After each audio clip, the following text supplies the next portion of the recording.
Look at this trove, treasures untold. How many wonders can Colossal Cave hold? Hello, Charkie. Hello, Johnny.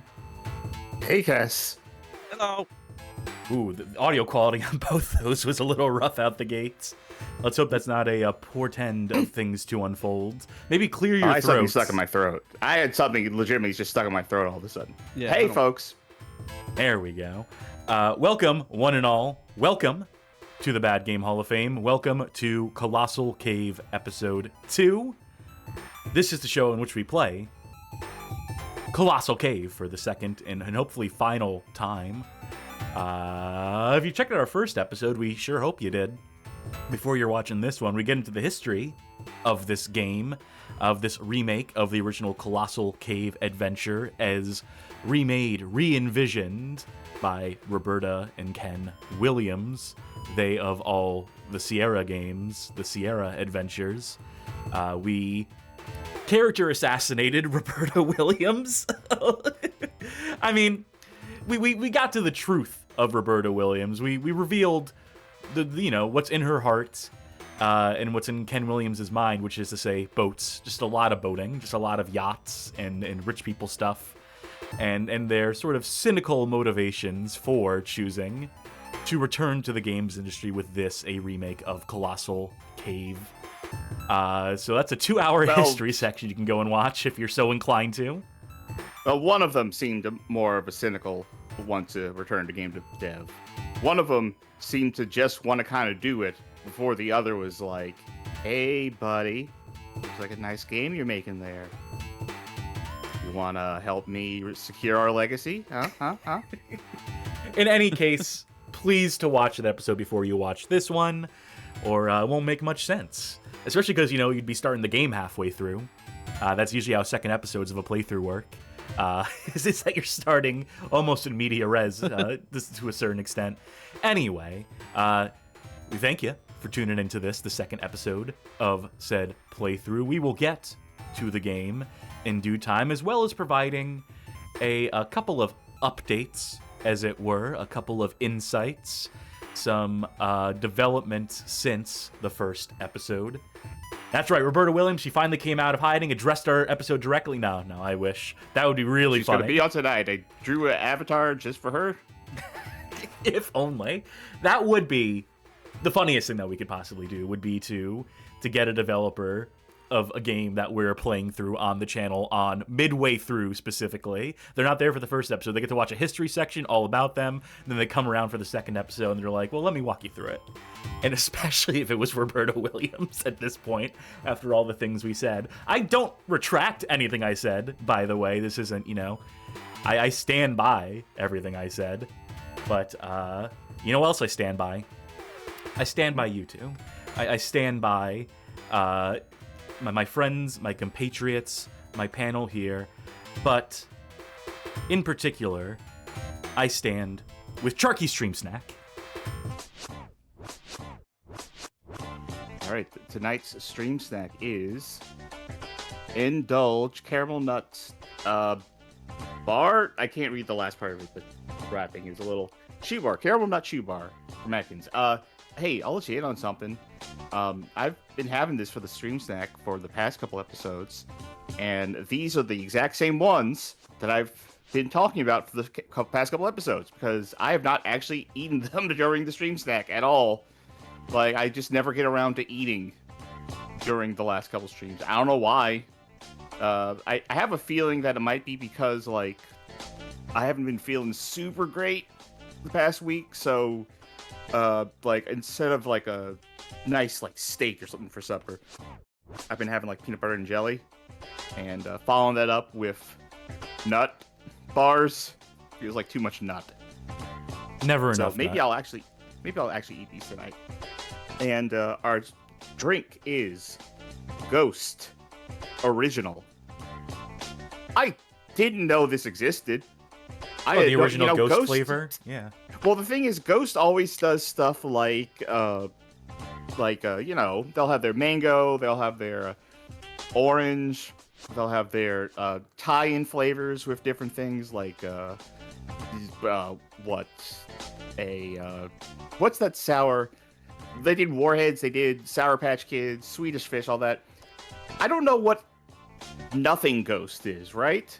Like, I define Ghost by their variety of flavors. I don't know what Ghost without something is. I am just thinking of the old JK Cinema Urban Legends, the episode where they get into the invention of paint thinner and how the guy who originally developed it originally was marketing it as Ghost Tonic. And I'm just thinking, yeah, Ghost Tonic flavor, paint thinner flavored Ghost. Okay. Well, let's give it a taste real quick. Well. So, this doesn't really taste like, if you think of like a default energy drink flavor, like a default Red Bull or a, Taurine. Or like a taurine kind of flavor, like a Rockstar or something. This doesn't taste like that. It does have a very strange. It's not like an energy drink I've really tried before. What is that? It's almost cotton candy-ish, but not full on into that artificial cotton candy flavor. That's weird. That's a very strange flavor. I can't even place that. Cass, what do you have? I'm gonna take some more sips of this and try to put words to this. Still on that Monster Juice Voodoo Grape train at this current juncture. I don't know, it's good. It's a better grape flavor. Or maybe I've had other roommates have tasted it at this point, and they said it's not really a better grape flavor. And I think I might have just gotten like really exhausted of the ultraviolet. It'd be, drinking it day in, day out. Maybe I just needed like even the slightest change up. And then that's kind of what I've been remarking and sort of like craving and coming to this for. But, I need that energy. I'm not convinced it actually does anything. For as much ado as I make of drinking the energy drinks, I don't know if it really like has any effect. I can drink like, there's a coffee place near us. There's a popular West Coast coffee chain that offers a drink that has 6 shots of espresso in it. And I get the large one of those, and I drink that, and I don't feel anything. So who's to say that this monster, that the combination of L-carotene and B vitamins and whatever else actually has any effect beyond just like a comfort, beyond the routine of it. But anyway, I drink away. Johnny. Johnny, you go first, and then I'll end my thoughts on Ghost here. Yep, I've got my caramel latte drink and a bit of a different snack. I was up early, so I had a bit of a midday nap and then got up again. So I just had my dinner, which is a HelloFresh recipe. I'm not sponsored, but, I'd set out. Hit me up. But this is Tex-Mex style smoky chicken couscous bowl with sour cream and rocket. It's pretty good.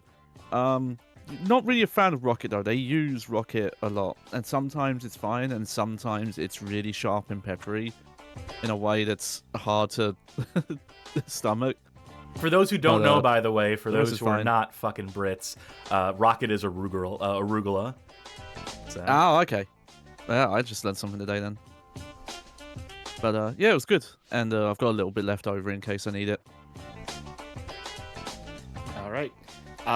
All right, so this Ghost original energy flavor, I would say the most prominent thing, now that I've had some more sips of it, is that it's very astringent.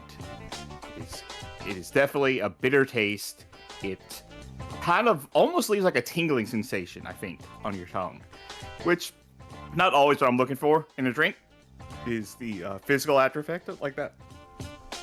But the flavor... Bubblegum. There's like bubblegum, I think, in there. A little... Oh, goodbye me. There's some bubblegum, a little cotton candy, which is weird because Ghost does make a bubblegum cotton candy flavor that's not this.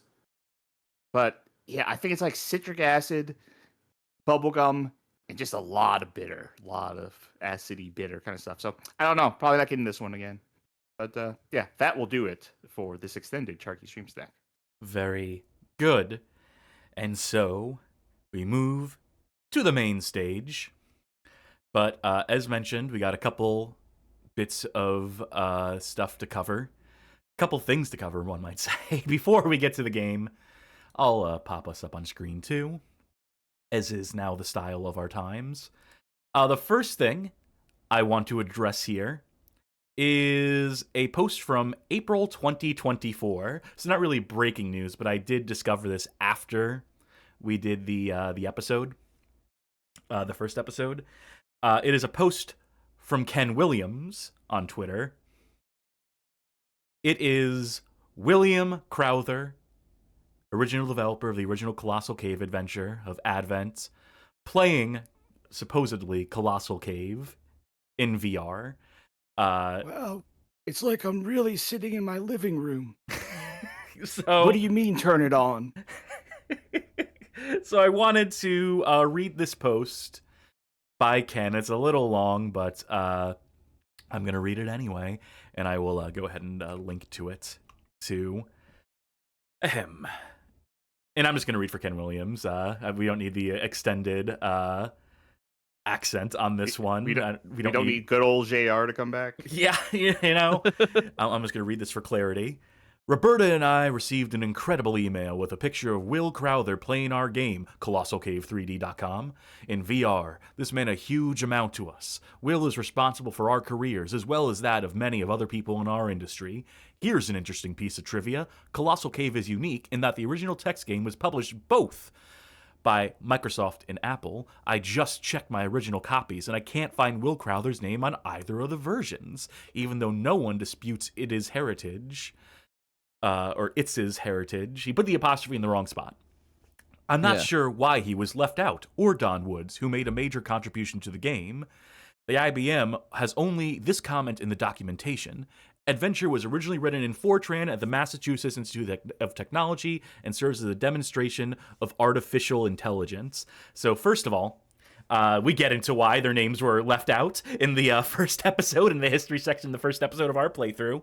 So, Ken Williams, check it out. Check out our history section. We get into that. And we also get into the version of the game that actually does properly credit both Willie Crowther and Don Woods. Secondly, a demonstration of artificial intelligence. That was a comment written in the manual in the 1980 Microsoft Adventure release. And, you know, incorrect use of artificial intelligence, to be sure. You know, even barring modern connotations.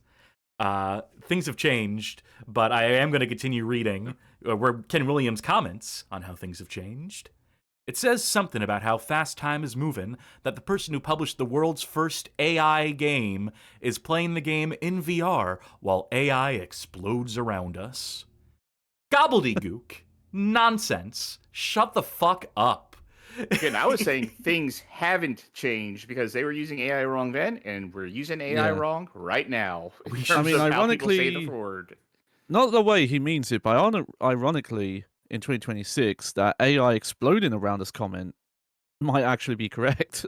Exploding. It's catastrophic. It's like the Hindenburg fucking exploding. It's... Anyway, here's a couple of fun excerpts from the email I received from Will's daughter who sent us this picture. I can tell you that his first reaction was, they put the stream on the wrong side, which struck us as both as funny. How could you possibly have known the right side? I'm a bit further along with it, and fully intend to finish, and I must say, I'm experiencing a fun combo of nostalgia and novelty. I particularly like that the narrator is there to provide the original text, which lets me do this weirdly specific side-by-side comparison of the pictures I made in my head as a kid with the pictures you made in VR, and I also appreciate that I don't have to make my own map this time. Smiley face. I really love the segment on the Well House TV. You did a thoughtful job of putting the creation of Adventure in the context of what was going on with my parents around that time, as well as linking it to your story. I'll admit that I was a little starstruck that we got a response from both of you. My dad made Adventure as a fun side project, but you two have made sustained and lasting contributions. You and Sierra are central to the story of gaming, and that is so cool. End quotes. So, you know, leave it to Ken to highlight the message where they're like, you know, congratulating them, patting them on the back for being such important innovators and central to the story of gaming and blah, blah, blah, blah, blah. You know, self-indulgent. And, you know, I mean, we talk about in the history section that, like Ken and Roberta did make legitimate contributions to the industry, did legitimately like help give a shape and form to the adventure game and so forth, but just like the egos on them in the years since, and in how little they've grown or changed or adapted or made any effort to do any of that stuff is definitely like, frustrating, to be sure. But Willie Crowther's daughter, I'm not like holding them like accountable or like, they need to do their research on the Williamses before they go. I mean, it's great that they put this game up in front of their dad, that he played it, that they're still, that they still have fond memories of this game enough to play this new interpretation of it and to congratulate the Williams. It's cute. It's cute, I guess. And it kind of like shows. Seems like she had fun. Yeah. Yeah. Nothing from Willie though. No comments from Willie himself is a stream. Apart from about the stream being on the wrong side. Yeah, the stream's on the wrong side. It wasn't like that in the cave.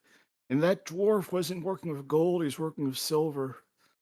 And the Orient room was like less racist, kinda. I don't know. Is it racist? I never asked the dwarf who was living in the Orient room if he was. That's another thing. Okay, thanks, Willie. Okay, you can go back to your room now, Willie. Anyway, I just wanted to show that. Down to the cave I go. Just wanted to show that off real quick.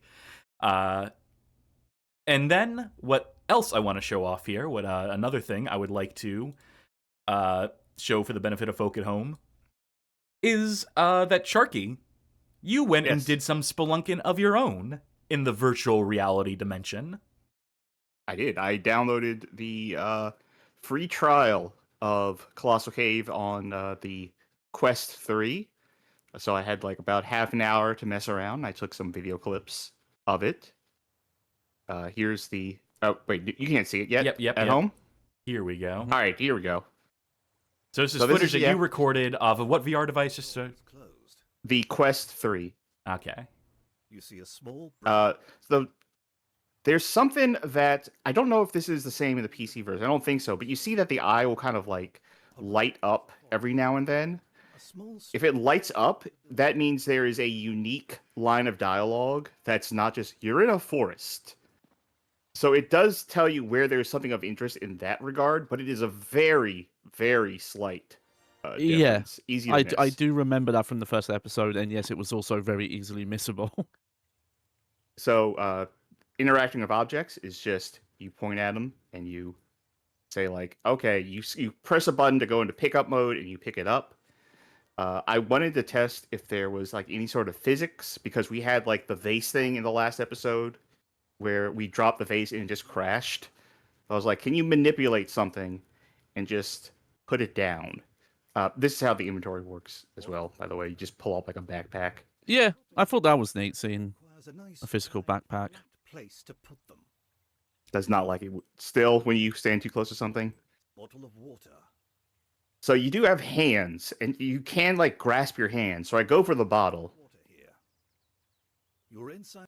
That is useless. You're inside. You're in. You're in. There's no. Urine. Bottle of urine? You can't physically interact with any objects. Yeah. Yeah, I think shocking, not surprising. Also, the graphics aren't great. They're definitely downgraded for VR. And I can understand why. I've definitely seen better VR games. Definitely seen better VR games. Yeah. I'm going to cut to the second honestly, clip, by the way. I want to get into the next segment of gameplay that you sent us. Yeah, I think the graphics and the way the picking up, dropping items works made me realize they probably made this for like the lowest common denominator hardware. Like assuming people wouldn't have full motion controls with hands.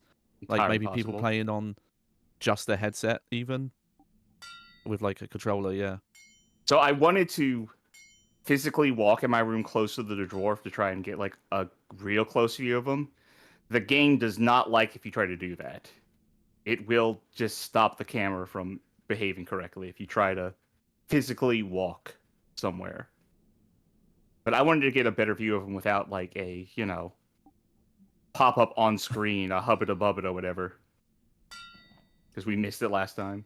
Oh. You start walking away, and that's when he... Yeah. There is a large spark. How was it seeing the dwarves in real Uh, life? Just- we'll see. They get a little annoying. Um, I think walking around in the cave, there's specific parts, especially when it's parts of the cave that look like more like a proper cave, like going through like the narrow entryway at the start, or walking alongside one of the cliffs, Watch out! feels a little immersive. But my view just changed. Hand miming Oh. in VR is always funny to me. It will never not make me laugh. But so I want to point out, I think this is my big issue with this, is that my view just changed there. So this game is said to be like, this is a sit-down game. That's what they say. I play VR standing up.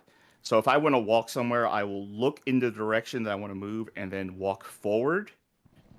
What this game seems to do is like assume that you're going to be sitting down. So when you go to a place that triggers like something you're supposed to see, like the dwarf attacking you, it will center your camera on the dwarf, which means that since I was facing a different direction, the game just completely shifted my camera and I had no idea where it was.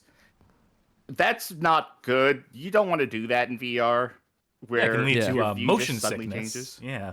And I think even if I was sitting down, if I was doing something like walking to the side or looking somewhere else or something, like it could have screwed up the camera there too, and that just wouldn't have been good.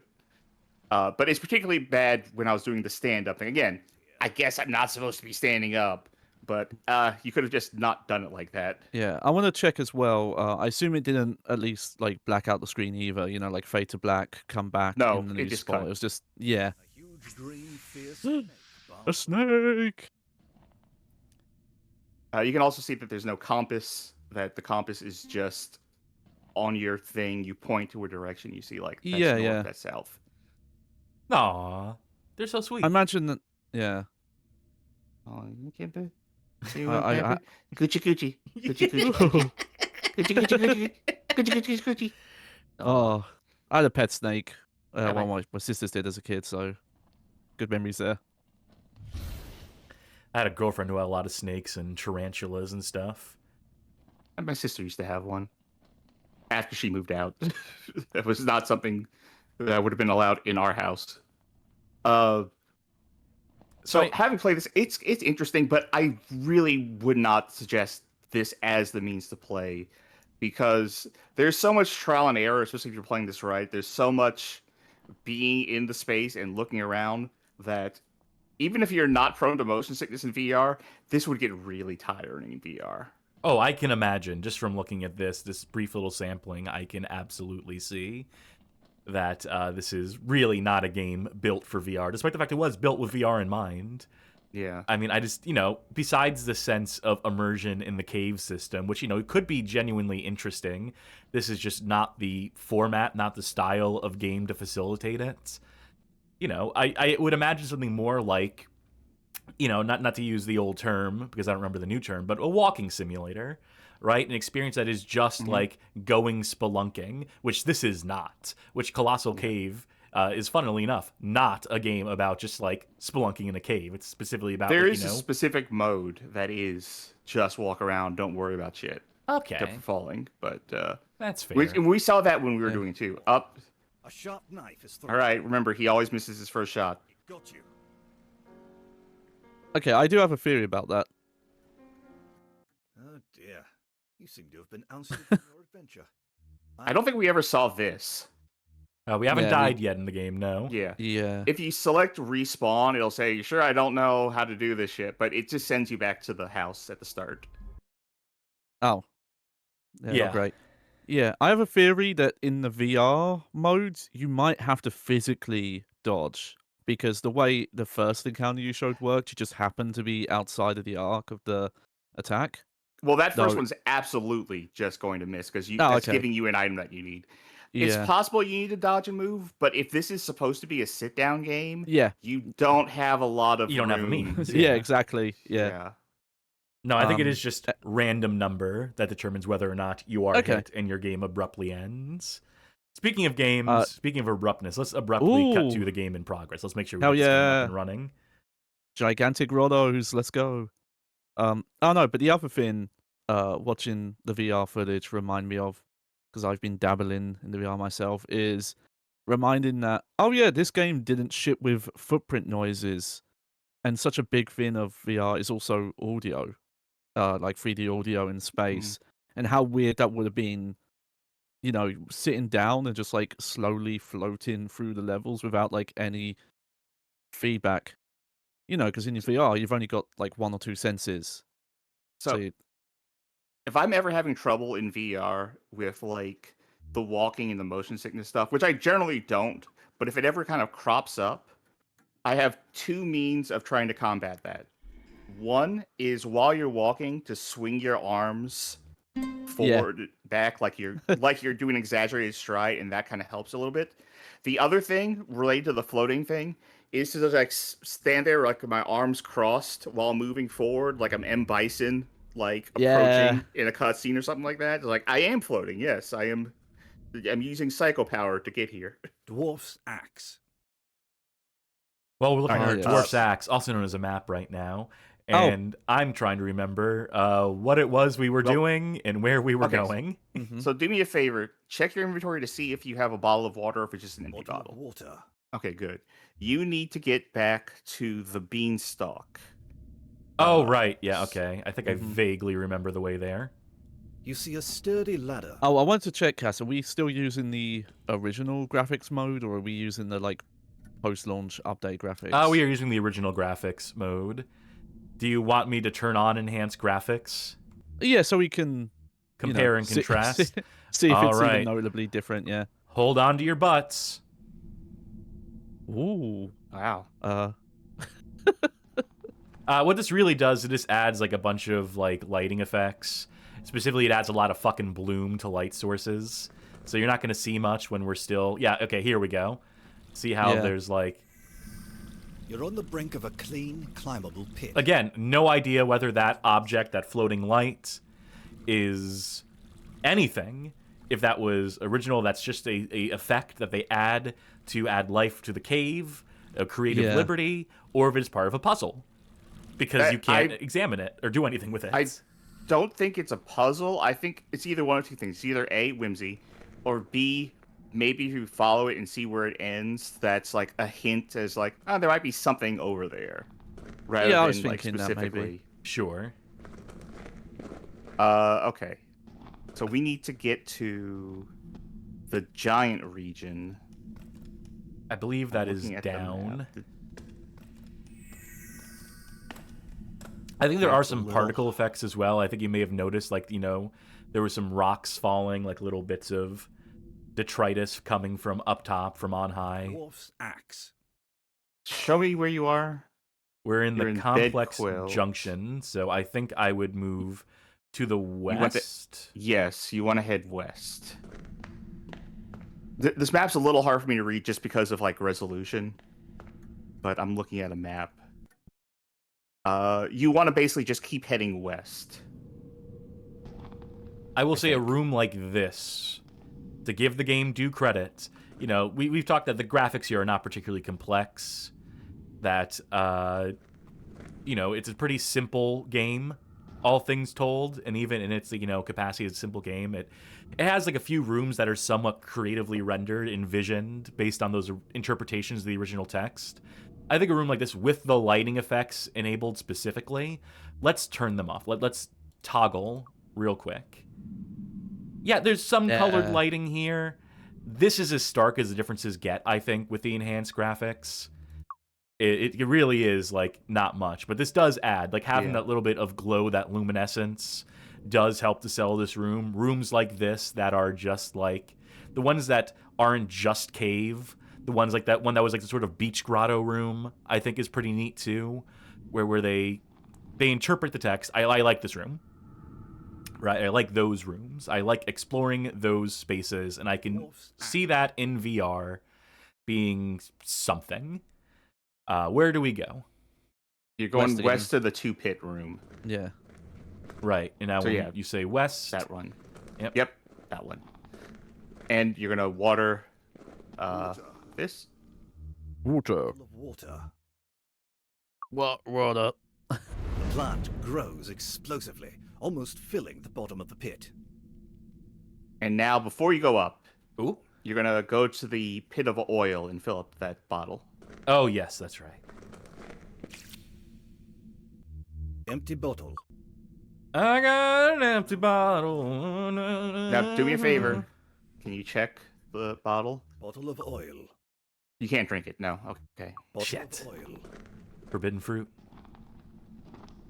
Okay, so climb this. Yeah. These animations are just canned for what it's worth. For you interact and then this animation plays out, and you can look around a little bit, but you can't change the speed or meaningfully interact in any sort of way while this is playing out. Wonder how this would do in VR, because that might not be great. Yeah, if they don't have like a teleport to top comfort option, that would be rough for some people for sure. I do want to say that the game in the controls does have teleport options. I choose to play with like walk around because that's just my preference. You find But yourself there are options for controls in there apparently too, for a very large person. for comfort. You see a cavernous room to the north. This isn't that big. Like if I think of a giant, I'm thinking of Like bigger at than least this. 4 times scale. This is maybe like 2 times You're in scale. the giant room. yeah. The ceiling is too high to Like see. this is like Andre the Giant's house. Cavernous pattern Yeah. east, north, and south. Ah, Frenchman lives here. It would take a giant appetite to devour those large potatoes. Yeah, give me boil one of these up. I'll eat it. I got a giant All appetite. right. You're gonna want to read the fee fi fo fum on the wall. Okay.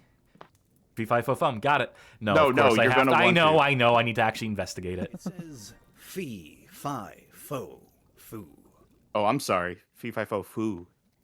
You know, it's again, I It's brought this up in the copyright. first episode, the dissonance here of I see it, I've read it, I acknowledge it in my capacity as a player, but like I would not have thought to click on it Yeah. naturally because I've already read it, so I don't need the game to tell me what it says, even though in this case I clearly do because that's what unlocks Fee, this. fee, fi, fo. The ability to teleport in and out of this room, ostensibly. Fi, fo, foo. That's what adds it to the log and whatnot, so...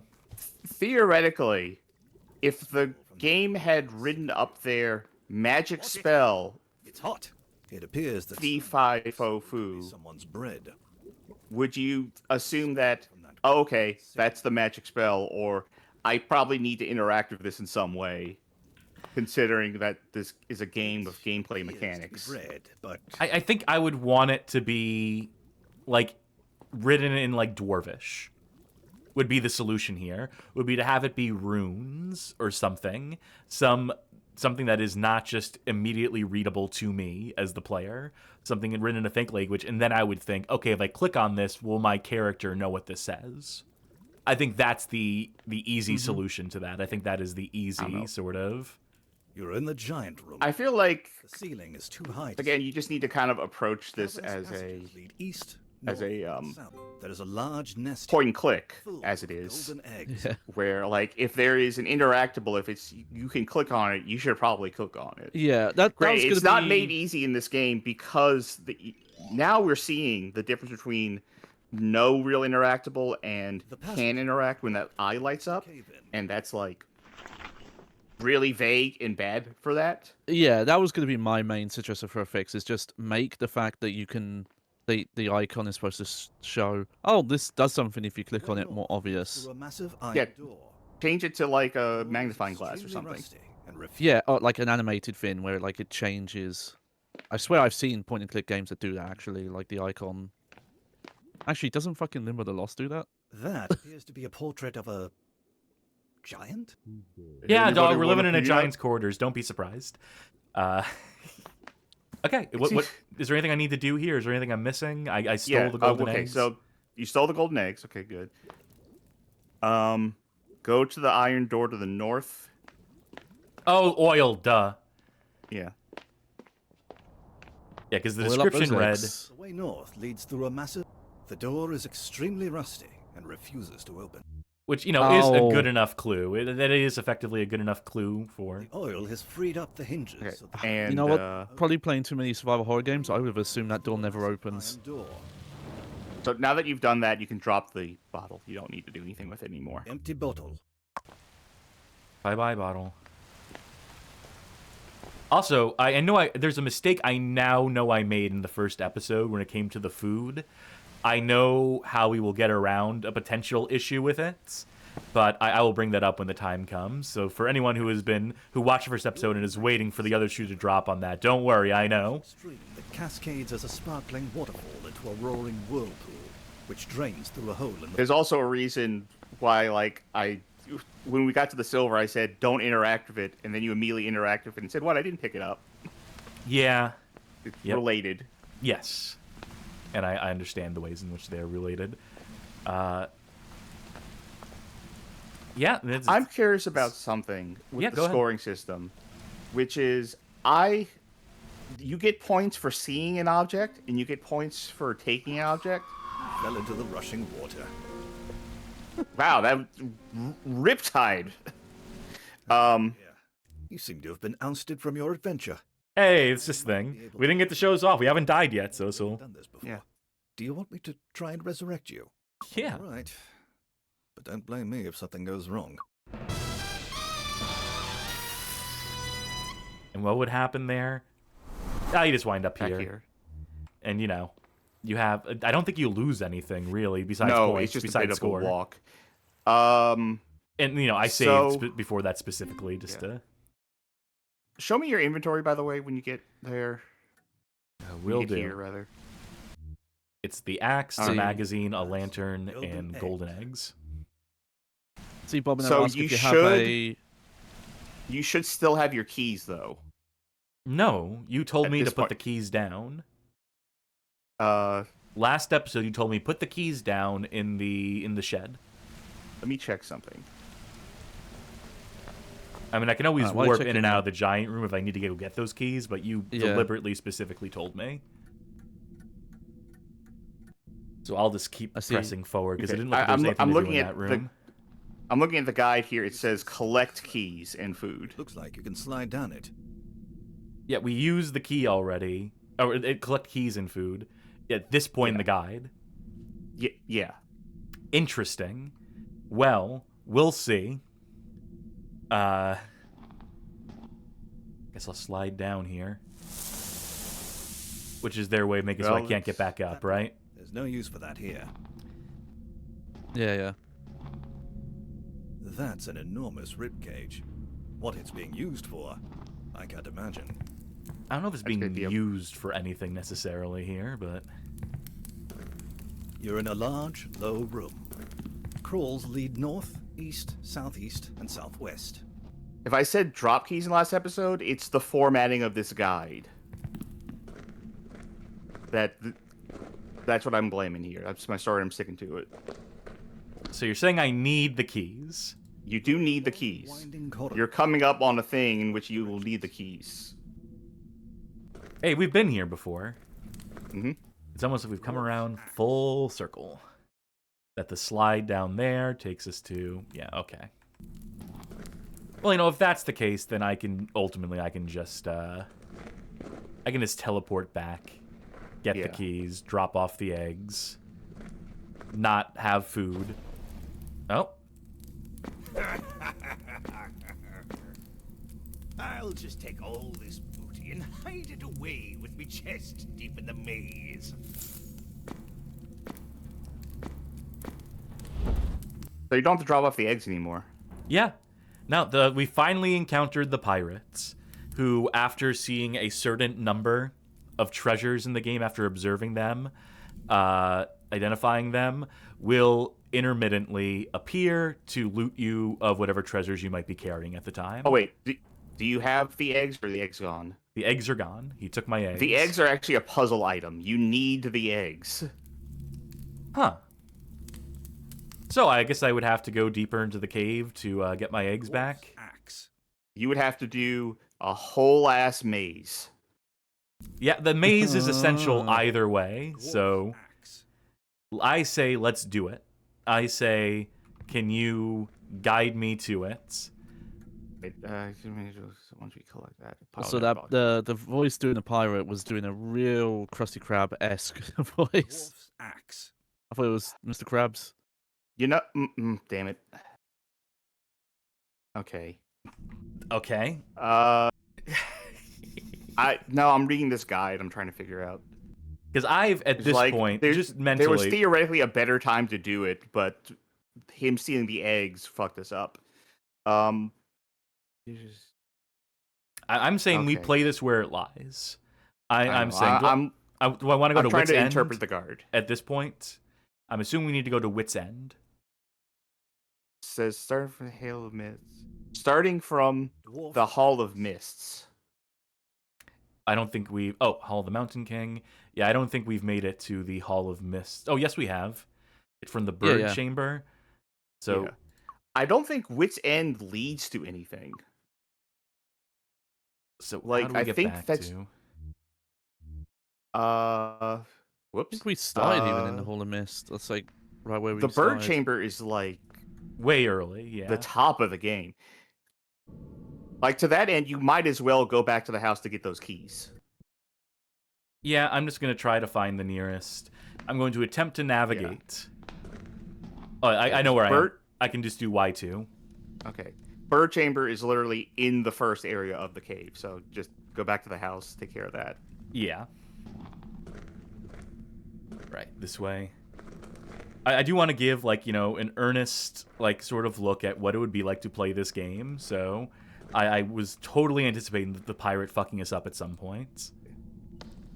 Also, I'm just checking. So yeah, so you can only use the teleport spells from those specific locations then? Is that how it works? Which is, you Okay. know, tedious to some extent. Where are you right now? Here. Yep, perfect. Clue. So I can do this. Clue. Pulling sensation.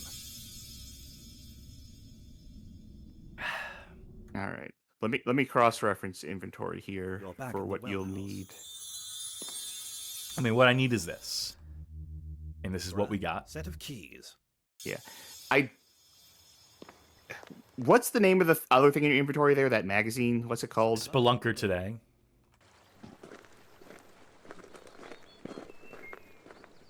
I could theoretically warp from the wellhouse room, I think, right? If I say, like, Zizzy in there, I could just teleport to here.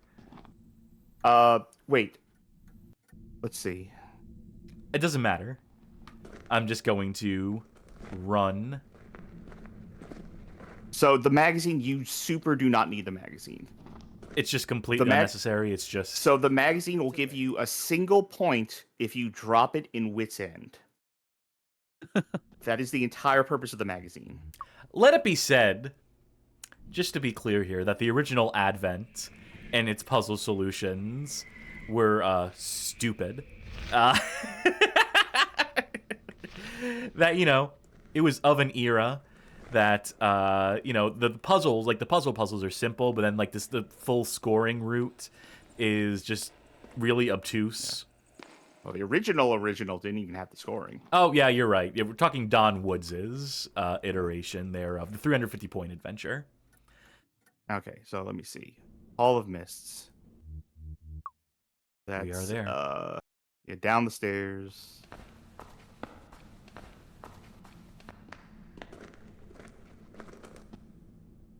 You're going to go across the Crystal Bridge. Oh, yeah, you know, I was saying earlier that I had no memory of, like, or, like, no idea of where we could go, what we could do at this stage of the game, but now I'm just remembering, yeah, there's this whole area over here. It was just this entire area we haven't examined or explored yet. Yeah, and I had you turn around because it was, like, not relevant at this point. You know, when I was playing in VR, I had to stop because, you know, the time was running out. I completely forgot where the birdcage was, so I never got to that point where I could get past the snake. Dwarf's I mean, you saw exactly where I stopped playing, but... Yes. Let me see something here. Looking at the map, it says crawl. And yeah, this is room? just a... Oh, it's just a crawl space, yeah. It's just a crawl space that I've crawled through a very low passage parallel to the Hall of Mists. does not appear to be anything to do in here. Right. which means that it was probably just in real life, in the real Mammoth and Flint cave system, that there was just like a sort of natural path here that they put in the game because it was there. Dwarf's axe. So what you want to do, I think, is let me double check this. Head west past the polishing station, climb the stairs on the south wall to enter Maze Lake. You mean this ladder? I don't. Let's see where it says you are when you get in here. Yes. Okay. Okay. Now this is. Hell. I will tell you exactly. Right. That's just how we're gonna do this. Okay. Go ahead. And this for the benefit of folk at home, this is a maze that people. This is a maze, is what this is, of identical rooms. You're in a maze of twisty little passages, all alike. That would have been This the is Lost original Words. text you got. And literally the only way to solve this was just to brute force it. Was just a guess, Okay. because the correct path doesn't give you any indication it's the correct path, as I'll double check on. So tell me which direction to go first. East. The good news is that the cardinal directions here are going to be way easier. Dwarf's axe. Now, they've actually gone and made this a map. So this is an improvement. They've actually gone and mapped out the maze alike. Right, south.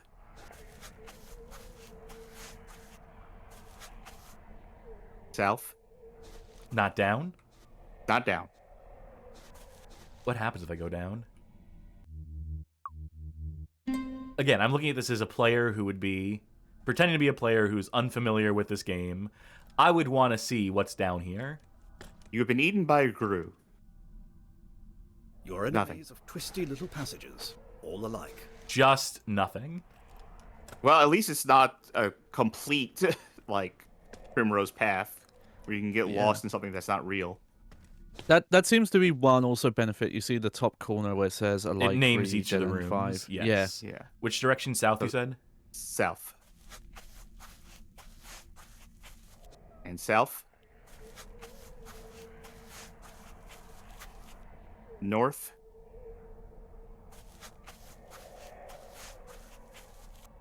East. This next direction is weird. Okay, that makes more sense now. East. So you're gonna have to just navigate this room normally. Yeah. That was north. I know. I just want to see something. I want to see if alike, etc., etc. Huh. You Oh. you accidentally found it. You found a different way in there. Well- Hey, look at that.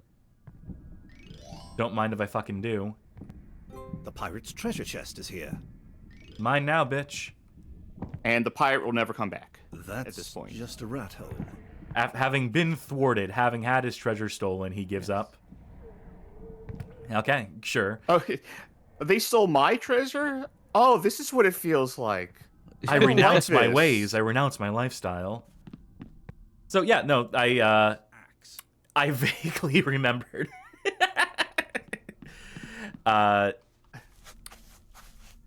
And now it would be I getting back would- out. I would Yes, here. potentially drop this off, or the chest off at least. Treasure Over home. chest. Dwarf's axe. Yes, Drop you're, it off You're gonna have where? to leave at your house. Oh yeah, of course. Go And keep for the eggs. Set of Why do we keys. have the keys? Oh wait, hold on. Wait, no, I was getting too clever. I'm like, to use the keys to unlock the chest? That is not correct, The- though. There's going to be a chain lock as we progress that you need the keys Dwarf's for. axe. What I would really like to do is just get out of here. Navigate with your own. Yeah, you know, I could Volition. just... Yeah, at this point, I could just do this, right? I could just theoretically... Yes. I don't think it's going to trick you or anything. I think the map is just the map.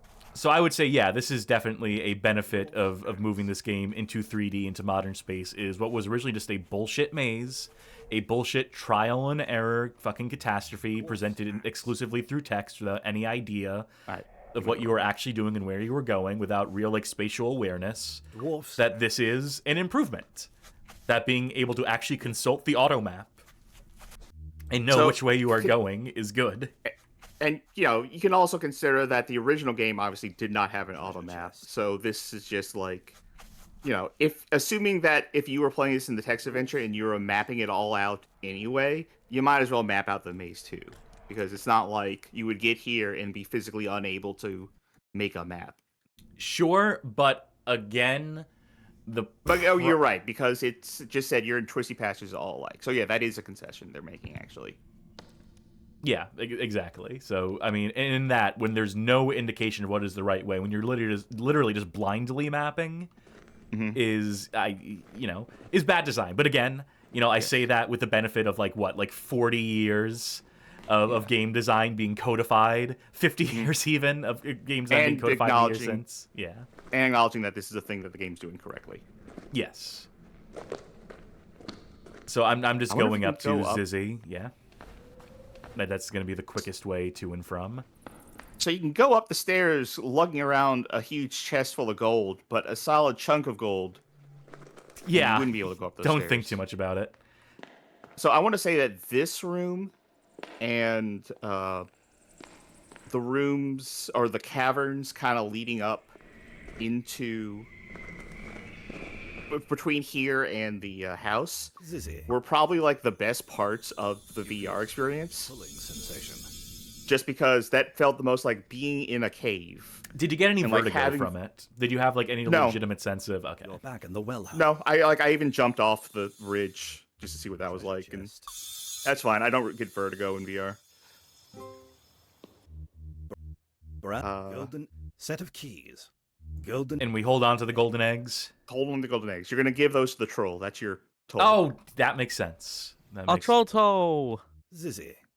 Fee. Fi. Fo. Plu. Yeah, if I just say this here, this should Yes. take us to Y2. Pulling sensation. I also want to put down I want to get the single point for putting down the magazine. Okay. You're back in the Y2. Consider it a peace offering to the dwarves, who we've killed like 3 or 4 of by this point. Do you know how to get to Wit's End from where you are? I believe I do. It's down, right, and then whatever map I get when I go down here. While you're on that journey, I do want to mention there was an interesting comment on the first episode on YouTube about the potential for VR for people with blindness or other, sight impairment stuff, and how this game with the text doesn't really seem suited to it. There are some games that do try, on VR, there aren't many obviously, but that do try and make for people who are blind, because 3D audio gives you a way to navigate 3D space that most video games don't. And yeah, I don't think this game would have done a great job with that, just because the text again is so vague and specific to the original. Yes. I would say more cheaply than the whole VR system is there is 3D positional audio. More cheaply than that. All around in some little holes and wound up back in the main passage. Oh no, is this going to be like a loop? Is this not going to let me go the way I expect to go? Yeah, I think I need to go the other way. Okay, got it. I was going to say, the best way to engage with this would probably just be to play original text adventure fucking Advent or Colossal Cave, and when those releases would probably be the best way, and just have like an audio narration of that would probably be a way to convey this game. I don't think it came up in the history section, but I'm assuming at some point someone might have made a graphics version. Still text interface, but just has a graphic visual for like each room kind of thing. I would buy that. I would imagine that is a version of the game that exists. You're at Wit's End. Spelunker. There's your point. That's it. Great. Dwarf's Axe. And there's just literally nothing else to do in Wit's End. That's it. I think. You've just dwarfs. Yeah, it just sends you in, I guess.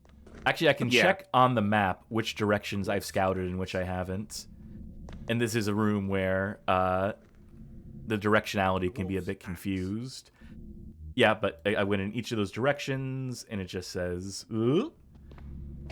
Now have I gone down, or will this just... There is something... Actually... You've crawled around in some little holes and wound up back in the main passage. I think you are going to have to come back here later. Okay, so this is what I thought...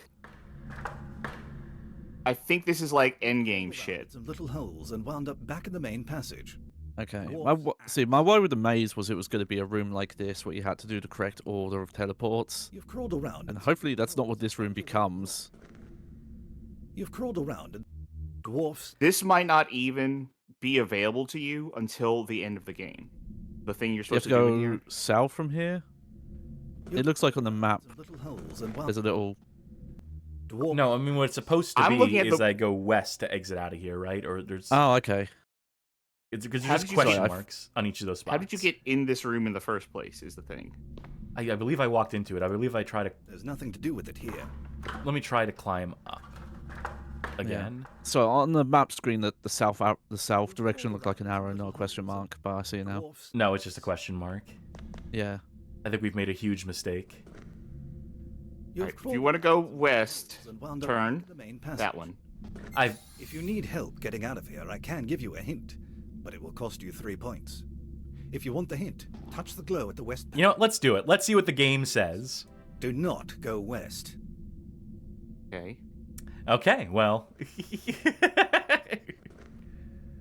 You've crawled around in some little holes and wound up back in the main passage. Thanks, game. You've knocked one of the 8 directions we can go off. Little holes and you managed to There you escape go. Wit's End. Don't go west. I took that to mean just go east repeatedly and eventually get out of there. So there you go. Anyway, That's how you I escape think Wit's End. end of the game. I think the thing you actually want to do in there may not even exist until the end of the game. Yeah, that would parse. Dwarf. All 'Cause right. you already know what happens at the end of the game. I do. So Yes. to get there is that. Anyway, so you're gonna want to go back to the troll. Yeah, let's see if I remember how. Can I get there from here, from this connecting passage? Yeah, if I go north. Unless it just sends me backwards. Oh. Some little holes and wound up back in the main passage. Don't give up. Keep trying. Yeah, the game just loves this shit. Loves the rooms that just send you back to the beginning. Okay, now...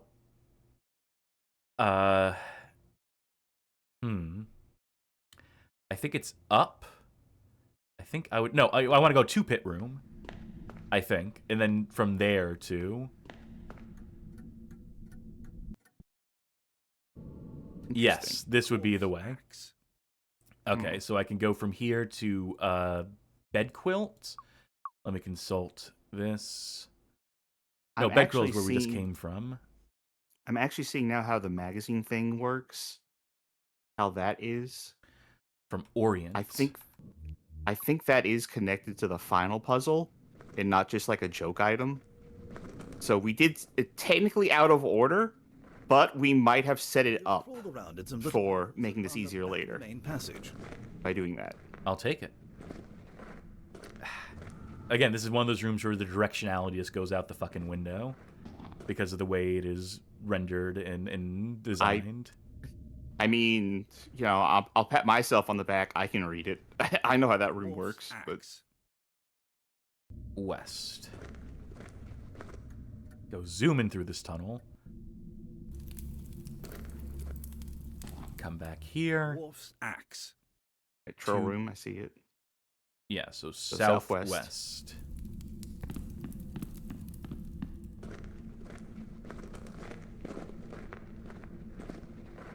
We're going to give them the golden eggs.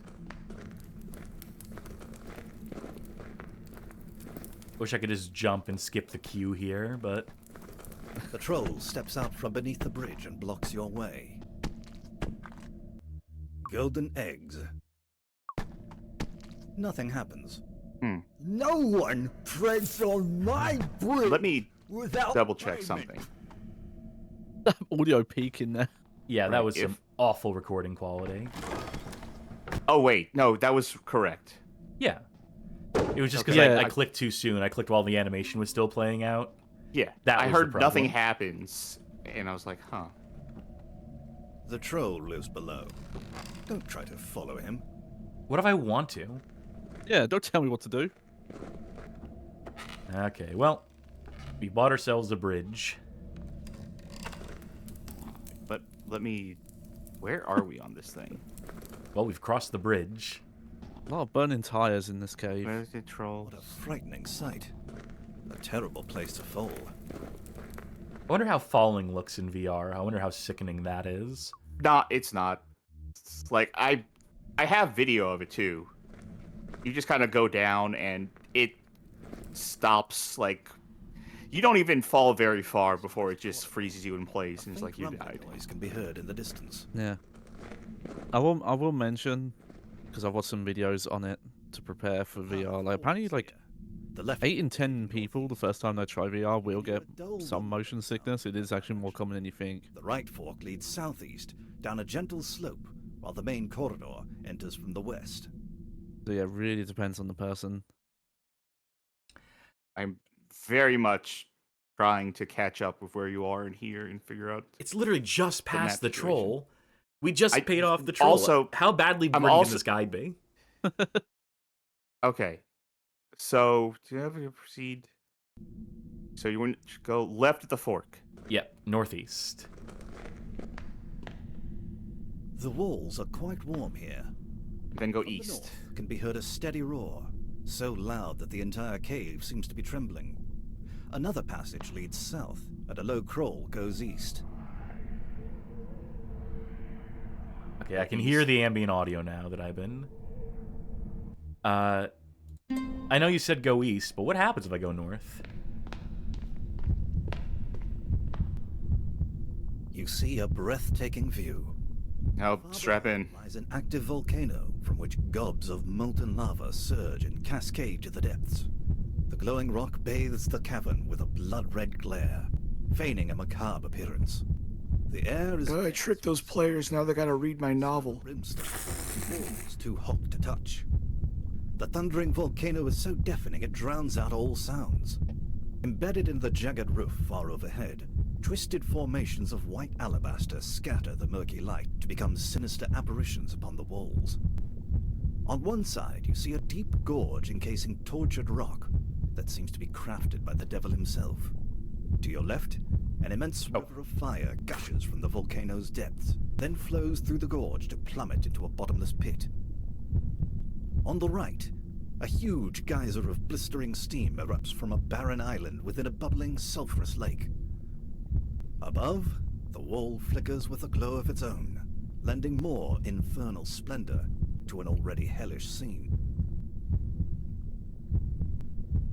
And that would have been all Don Woods. That would have been Don Woods additions to this game. I'm sure the original text that Willie wrote for this was nowhere near as descriptive or colorful as was the Not style even plus of 1 his game. point.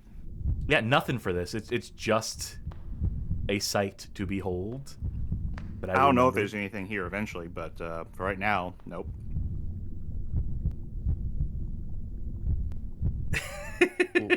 Oh, Fuck it. My goodness. That was God, that sound effect is so strange. Bonk. What was that? That was me pressing escape in the middle of it. you have been ousted from your adventure. No, don't resurrect me. Send me directly to hell. So I can load the game up again and return to that fork in the road. What was that sound? I don't know. They were finishing constructing the level. All right. And pick up those spices. There are rare spices here. Cool. You're in a small let's see. chamber filled with large boulders. The walls are very warm, causing the air in the room to be stifling from the heat. The only exit is a crawl heading west, from which a low rumbling noise can be heard. We're missing something. Clearly. Dwarf's axe. And it's just, I mean, the only direction we haven't gone is southeast at the fork. We missed something a little while back. Ay, ay, ay. Well, I'm just going to go but, southeast at the fork. I'm just going to go in the direction of That's- things we haven't seen. That's not a good idea. Completely empty. You're standing at the entrance to a large barren room. You're in front of a barren room. Baron. Yep. More like bear. In room. So yeah, we're gonna want to go back. I know we can't do this. Well, we'll figure this something out, but... No, I Still know don't what I wanna go need to back. do here. I literally know what I need to do here. Yes, but there's an object that we didn't get, and it's going to throw off, like, the guide if you don't go get Fine. it. Okay. This is why I love the guides and how strictly we follow them. Okay, tell me where to go. All right. So you're going to want to go back to the Magnificent Cavern. I have no idea what that is. That was after the giant Steps area. out from beneath the bridge and blocks your way. Yeah, I read a bit ahead. You will not be able to go back. Yeah. No Now, one this way. treads on my bridge without payment. Okay. Well, do you have a save from before the troll? Fuck this. I'm playing it where it lies, Charkie. Fuck the guide at this point. Let's go this way. Towards the bear room. I'm sure there couldn't possibly be an actual bear in here. The bear is locked to the floor with a golden chain. There is a golden Actually, a chain. decently rendered bear compared to a lot of the other things in this game. So, for the benefit of folk at home, what we are looking at here is a treasure, the golden chain, that we cannot collect because do you remember at the very beginning of the game when we have the water and the key and the lantern and the food? We picked them all up because they put those items there at the beginning of the game in such a way as to make you think, collect all of these. They will all have immediate uses. The lantern certainly does. The water pays off a little bit later. And I guess that's supposed to be the clue that you're not meant to eat the food. You're not even meant to pick it up until this point in the game where you could feed the bear to subdue it, thereby freeing up the golden chain. We cannot So do you're that. soft locked. No. No, you are soft locked. I know you're going to say no because you can look at the treasure. Yep. And that counts towards the 15 treasure limit. Yes. And that would advance However- the script. However, if you want to go back across the bridge, you need to feed the bear. And if there's no way back across the bridge, you're soft locked. No, there is a way back across the bridge, Charky. There is a way to get out of here. There's a very easy way that you are overlooking. You're complaining because you think that there's no way back, which technically there's not because I don't have a treasure to give this guy, right? Spices. No one treads on my bridge without. Hey, Well, there's a did- treasure I did- can give did the you- troll. Before you go back, did you look at the thing in that room to count towards the treasure? I did. You know what else I could have done? I could have just jumped off the fucking bridge. Then I would respawn back in the warehouse Oh, room. yeah. And then I could deposit the treasure. Or I could just trade the treasure there. But yes, it's not a soft lock. There were other solutions there. Okay. I feel like I didn't think of the death warp. That seems obvious now. So, at this point, it was basically a wasted trip coming over here in the first place. Well, not Effectively, really, because we needed. you I mean, have it- to look at that yeah. treasure. We needed to look at that treasure to count towards the ticks of completion. But yes, that will do it for this section of the map at this point, having seen the sites and lost another treasure at this point. So we're 3 treasures down. The golden chain we couldn't collect, the vase we broke, and now having to trade away the spices. I didn't have to. I could have thrown myself off the bridge, lost the points that way, but I decided to play the game by its terms. Well, you can Yeah. ditch the keys now, too, because that's what the keys are for. That's right. The keys were to undo the chain on the... Dropping things you're carrying requires Oh, fuck off. set of keys. There we go. There's no respect for the drawers. No. Anyway, if you check your map and you can see where Magnificent Cavern is, that's where you need to head. So, to Giant, you need to get to the Giant room. I have an idea of how to get there. Dwarfs. I'll have to keep checking this because it's, again, like a nightmare navigating this for me. I'm directionally challenged as is. I wish I could just climb Oh, up yeah. there, right? But I'd be opening the map every room as well. So Yeah, I think you slid down here. yeah, I mean, that was the way from the Giants room to down here. Right, which is where you need to get to. So you're going to need to get to... I need to go to bed quilt. Yes.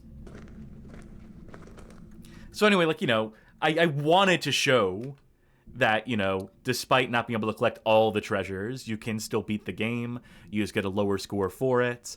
Giving away that treasure to the troll on the second go or tossing yourself off the bridge. There are options. There are fail-safes in this. Now, that being said, all of that being said, this game design is fucking archaic with a capital A, as you expect it to be, being a 3D reinterpretation of a game from 1975, 76 at all. This is this is the first adventure game, one might say, barring Wander, the other Not that one. proto. That's to Orient. You're going to Orient. I'm going to to go to Oh, the yeah, I Tar see. 2 pit. Yeah, go Right. west. Yeah. Yep. So, it begs the question, and this is like the line from all the reviews, right? Right now. That won't work here. Hold on. Very specific spot. All the reviews that had the line, there are parts of this game that should have remained buried in the caves. And I would argue that as a whole, this game didn't need to exist. That puzzles this primitive, design this archaic. What is the value of remaking in 3D? And not making a text adventure, making a point and click now. And you can make an argument as to the merits of that, for the historical angle of, finding a way for folk to appreciate this game in the modern retrospect. I just don't think anyone in the world's going to go for it. Not even like nerds like me who are into games history. There's no in on this, really, as far as I'm concerned. I know it would have had a small audience. By the way, wait, while we're in here, Dwarf's axe. walk along the shore to the west and collect the trident. Oh, That I was the knew thing you we were missed missing. something when we were here the first time. Okay. Yep. Yeah, like I found it very telling that post we looked at the start of the stream, and it seems like, oh, what's the target audience? Oh, like Willie and his daughters. Like that's who this game is for mostly. Yeah, to us, if you look at stuff solely as like a business decision, like, okay, yeah, I guess this doesn't make a lot of sense to make if it's going to have such a small install base, and you compare, or if you compare that to how much things might cost to make and blah blah. It's like also, but on the other hand, like why does anything have to exist, right? If something is going to be there, if someone is going to find enjoyment out of it, even if it's just literally one person, sure, go for it. Is it archaic? Yeah. Are most people not going to like it? Yeah. Who gives a shit? No, though. I mean, then they're all just nihilists at that point. It's not for the fact that No, that's not nihilism. That's like just accept that. Okay, someone wanted to make this thing. It seems like Ken wanted to make this thing. Ken Roberta wanted to make had this, her and own things. Roberta made it like a commercial product Yeah. that sold for fucking way too much money. Right, That which is you know, true. if it's supposed to be a love letter to the original game, it's not, because they've undermined what it was and made it less effective at what it is in many ways. But solely on game design, on choices, because they've made some conscientious choices to improve on things like the auto mapping and stuff like that. It did not come out as a perfect game or anything like that. But when we ask like, who is this game? Why would they make this? Who is this game for? That sounds more nihilistic to me. I'm thinking more like, yeah, let this exist. Let this, like, even if it has like a tiny audience of people who would actually like it, fine. They get to eat good if they have something that they end up enjoying. Granted, shouldn't have been a I agree, commercial product. Too much money.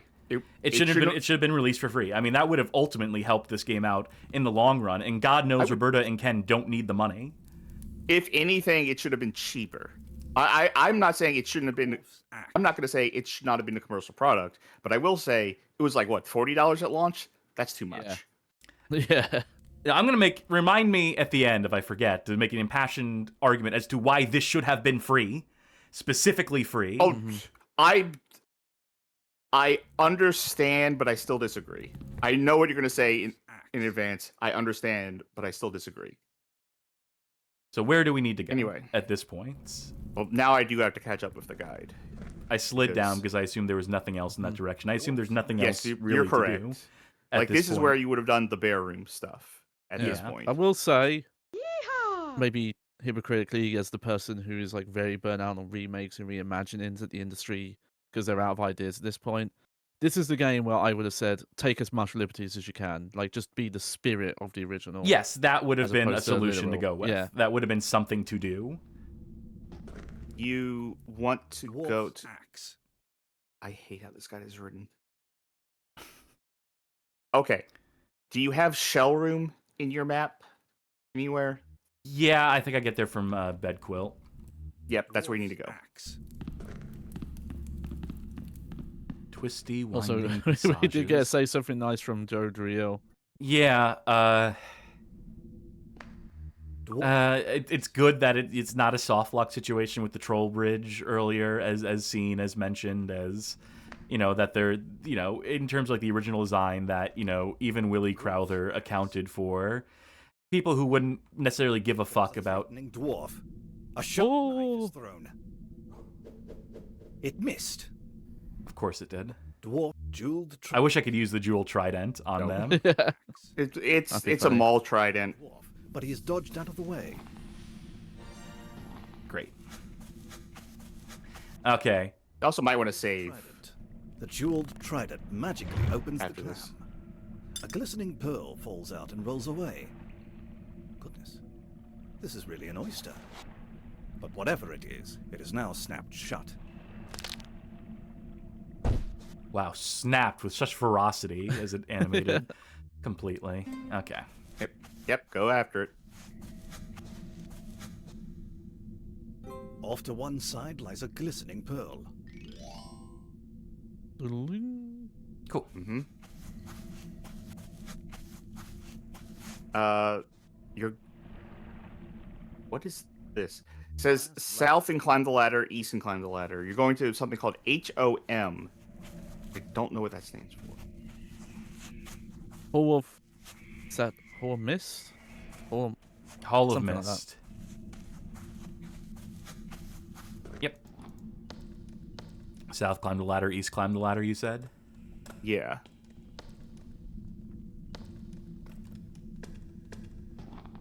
Brass lantern. Yep. I mean, one direction we Oh. haven't gone. We haven't gone west of the Dusty Rocks, have we? We have not. You stumble around in the dark and seem to have returned where you started. Well, I guess that's. I Oh, guess there you go. maybe we did try that and it just does that. Okay, you're going to Y2, There is a threatening dwarf. ultimately. A sharp knife is thrown. It missed. Wow, what a shock. Axe. You have vanquished a little dwarf. Meanwhile, I got killed by the very first one. Isn't combat exciting? I guess Hall of Mountain King. Is that where we're supposed to be going? Yeah, that would have to be it, right? There's only one other like unresolved thread I can think of at this point. It's the guy across the chasm. The guy over here. The shadowy figure seems to be trying to attract your attention. There's something we got to do with this guy at some point, I imagine. Glistening jeweled. Hey, check out this. Nothing to do with it here. Yeah, I throw honest- trident at him. Glistening pearl. I honestly don't know if there is anything to do with him. Okay, so yes, you're going to want to pluch here. Yep, back to. No, wait, that's not. Don't pluch. Don't pluch. Plover. Plover. Zizzy. Plover here? Yeah, plover here. You hear the call of a plover. Don't pluver. Don't plow now. You feel a strange pulling sensation.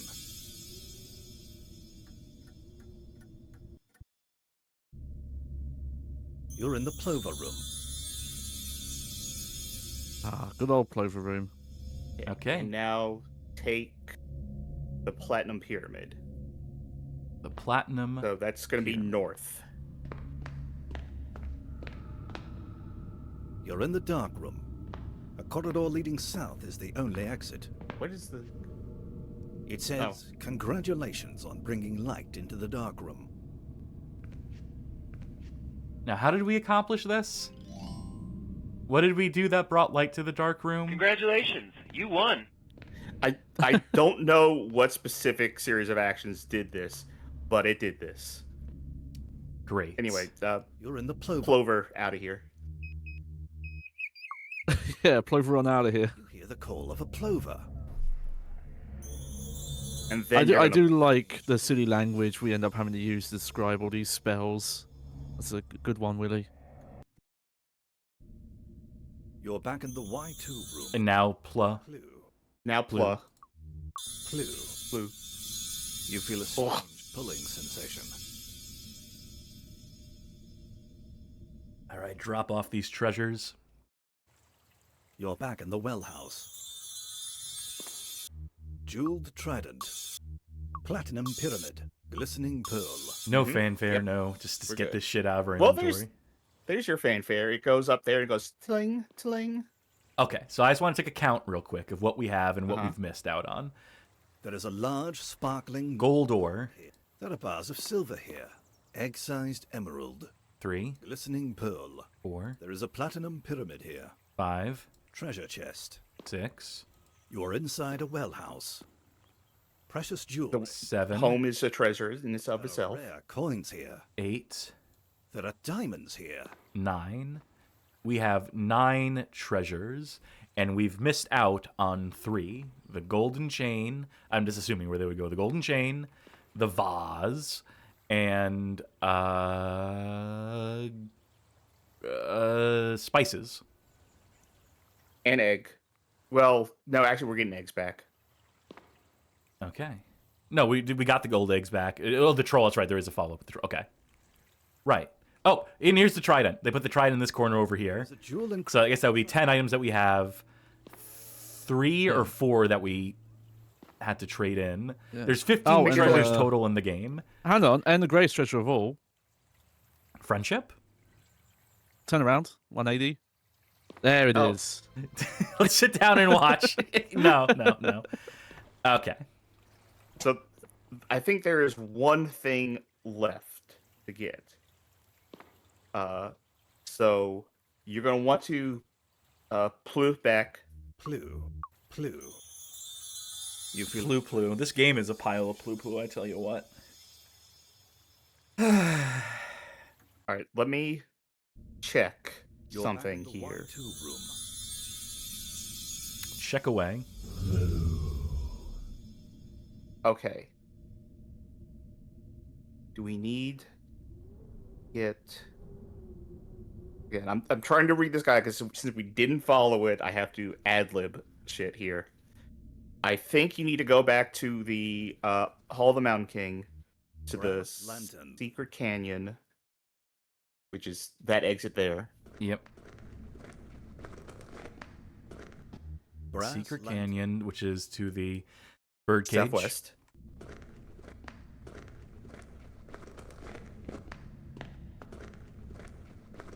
No, wait, that was southwest? Or no, this is southwest. Yes. Yeah, I completely forgot about this too. It's so easy to forget the things that Okay. we like originally encountered and then just didn't engage with. You're in a Cross the bridge to the main menu. east and west. It crosses over a very tight canyon 15 feet below. I'm pretty sure this was the main menu Able to get back. place. No? Could have sworn I saw that dragon thing. How curious. Seems to be an ancient carving of a dragon. Anything down here of interest? Wide steps. Careful, don't burn yourself. Oh. Good call.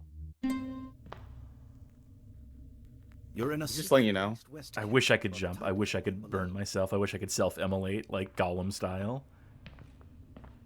But alas. These engravings are beautiful and enigmatic. You briefly wonder who created them.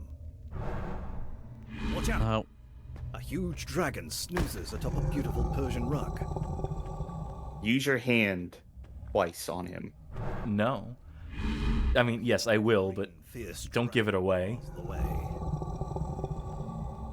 So we are faced here with a dragon. Now, your first instinct... Well, first, let me just save. I know we just saved, but let me save again. Your first instinct might be to use the axe we've used to fell all the dwarves. The little axe bounces harmlessly off the dragon. Go fetch, boy. Look at it. Go get it. The dragon looks rather nasty. You'd best not try to get by. Well, let's just try interacting with it then, why don't we? Attack a dragon? With your bare hands? Someone reckless would try that. Oh, hey. Hey! It's our VR hand. Congratulations.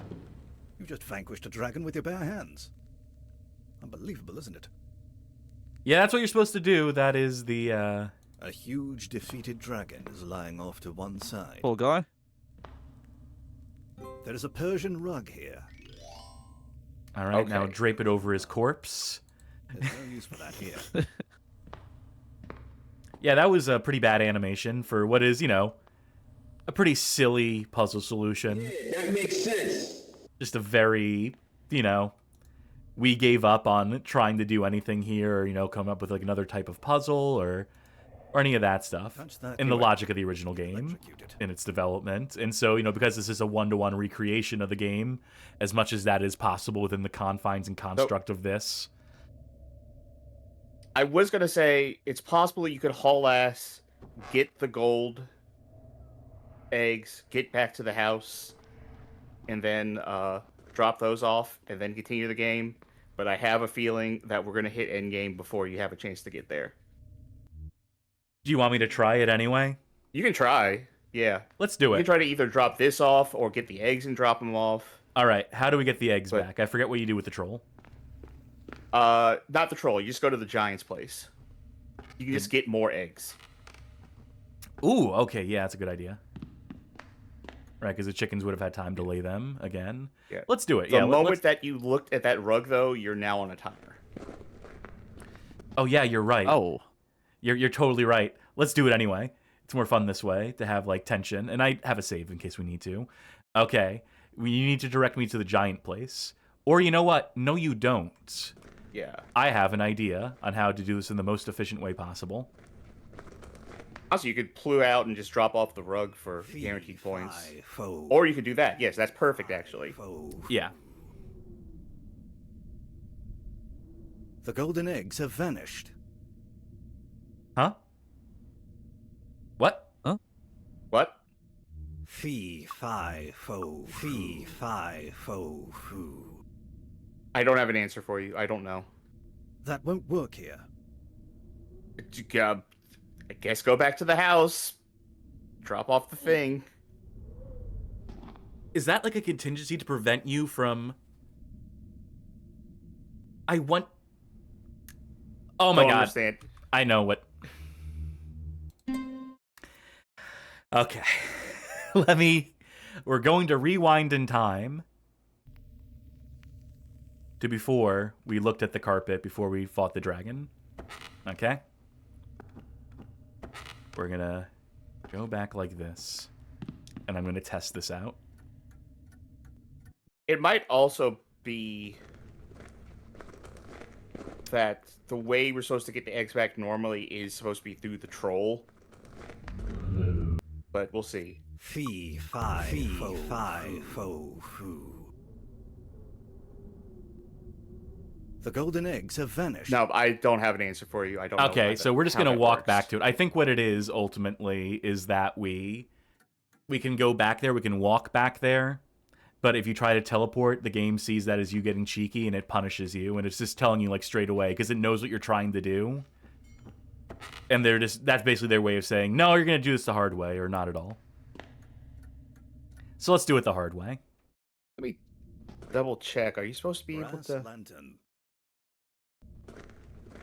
I mean, all I need to do is go back to the giant room, and I vaguely know the way. So I will endeavor to do that now. Oh, fee fi fo foo is in. Okay, when you get to the giant's room, you use fee fi fo foo to get the eggs back. Brass lantern. Yes. I think that respawns the eggs. It's not a teleport. Yeah. That does make a sense. I mean, That- it's all oh, completely I abstract understand. logic. Yeah. I understand now.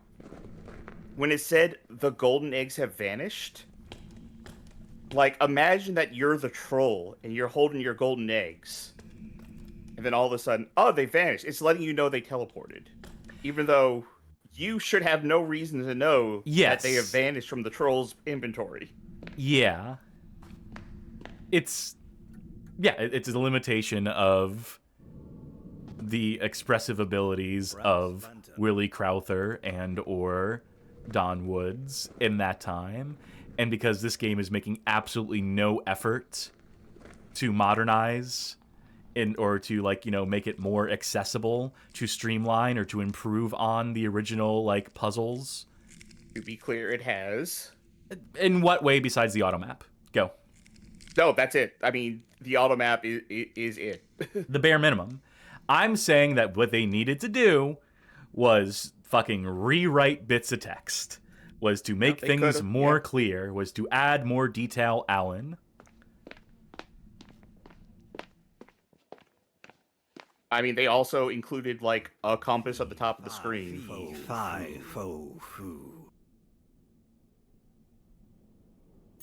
The nest is full of golden eggs. There we go.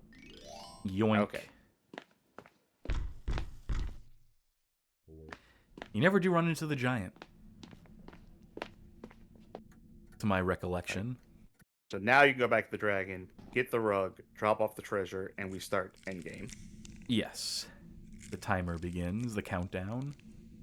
You'll get to see us fight the dragon again.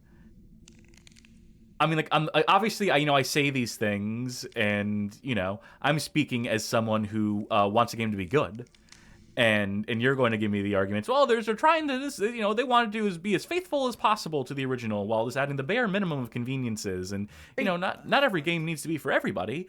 And I'm just like, my school of thought is always just games should be for people. Not for any, not to stifle artistic vision or whatever, but just because, eventually someone will play this and they should probably be I'm not saying they couldn't have done.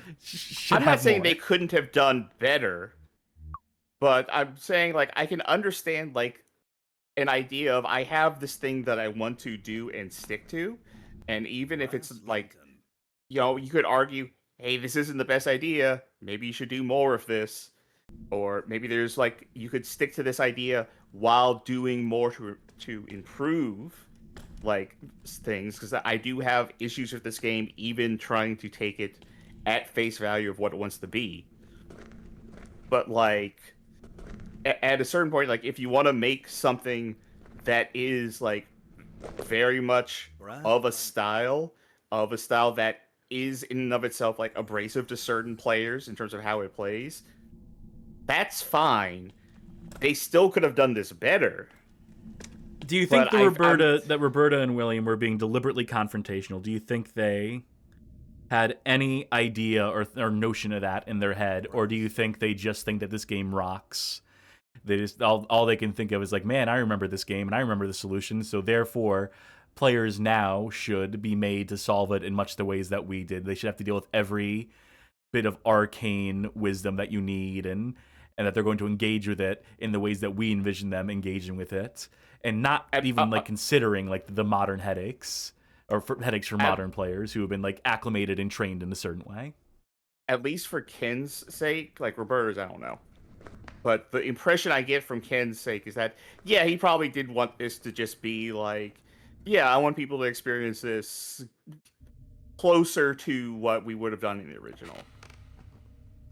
Because I think even he says, he doesn't really play modern games or anything like that, so I think he went into it with the perspective of, if other people also don't really like modern games, hey, join me on this adventure that we're making.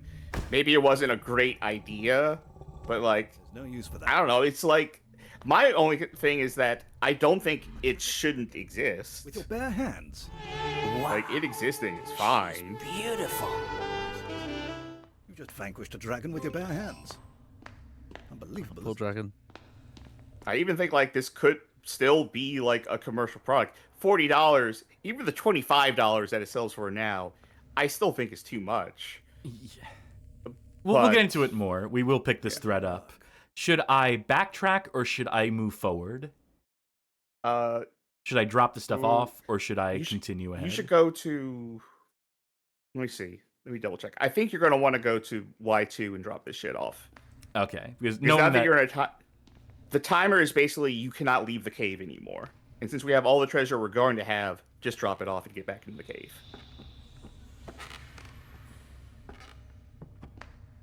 Now, when you say we can't leave the cave anymore, explain what that means. From what I can tell, Brass? you're not going to be able to go back to the house anymore. So I don't think you'll be able to teleport out. You won't be able to walk out of the cave. You'll have to go through the endgame stuff. Okay, we'll see if that is the case. We'll see if this don't work. Zizzy. Plue. Plue. You feel a strange pulling sensation.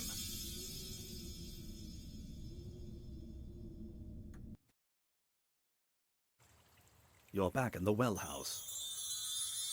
And I don't think time is going to move Golden out eggs. here. So I don't think you could cheat it by just like walking around out here saying, I've completed my adventure. Persian rug. No, there is a specific exit you have to take. Where to put the, Rug on the. Oh, yeah, on actually the lay wall. I saw it. It's rolled up. Lovely place for it. Plue. Okay. You feel Now we're going to continue down the dragon's path, right? You can. If you want to.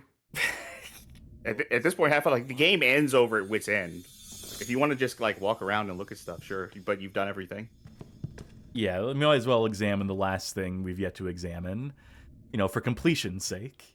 In this 100% full scoring run of the game that we've accomplished here. You know, no, it's just, you know, you would think that as a player who is engaging with this game, you want to, like, you know, you don't know about the timer. dwarf. A shot. If it's your first time, there's certainly no indication of it. It got you. Well, when's the last time you saved? Oh dear. You seem to have been ousted from your adventure. We finally got killed by one of those fucking throwing knives. You know what? Fuck it. Alright. Just revive me. Just Yeah, you were close enough. Because you teleported here anyway, so. 211 points. That costs like what, like 5 points? Plue. Yeah. You feel a strange pulling sensation. And again, Yeah, there's there's like another question about lives, and I think no, it just takes points every time you it's just die. points when you revive, and it's otherwise just like it's just RNG. It's just pure dumb luck whether you live or die there. Cave closing soon. All adventurers exit immediately through main office. There we go. Okay. That's the announcement. That's what you wait on, basically. That's what you. And now, you can't leave. So wait, is through this like other a? methods. Is this actually You'll find just out. like a fake? Oh, okay. You know, I'll save here just to. Let's see what happens if we try to do some Yeah. additional spelunking. Yeah, I don't think the game will stop Yeah. you from just wandering around. Yeah. Well, while you're wondering, I mention this because it's not something I want to bring out at the end, but it is a you know a highly debatable topic about if making games based on older ones and how authentic you want to be to older design.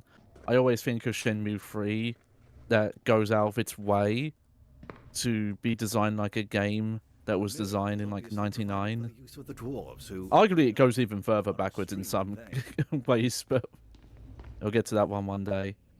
By the way, But, you this know, is there's- the answer to the reflection. That is literally us. That is a giant mirror that when we were up there we could not see because of. But now that we are underneath it. Oh, okay. Okay. So Daryl in chat, when we were talking earlier about the Williamses you're doing their thing on this game, large underground reservoir. and like maybe what their motivation was and how this plays. Be careful. You don't want to fall in here. Oops.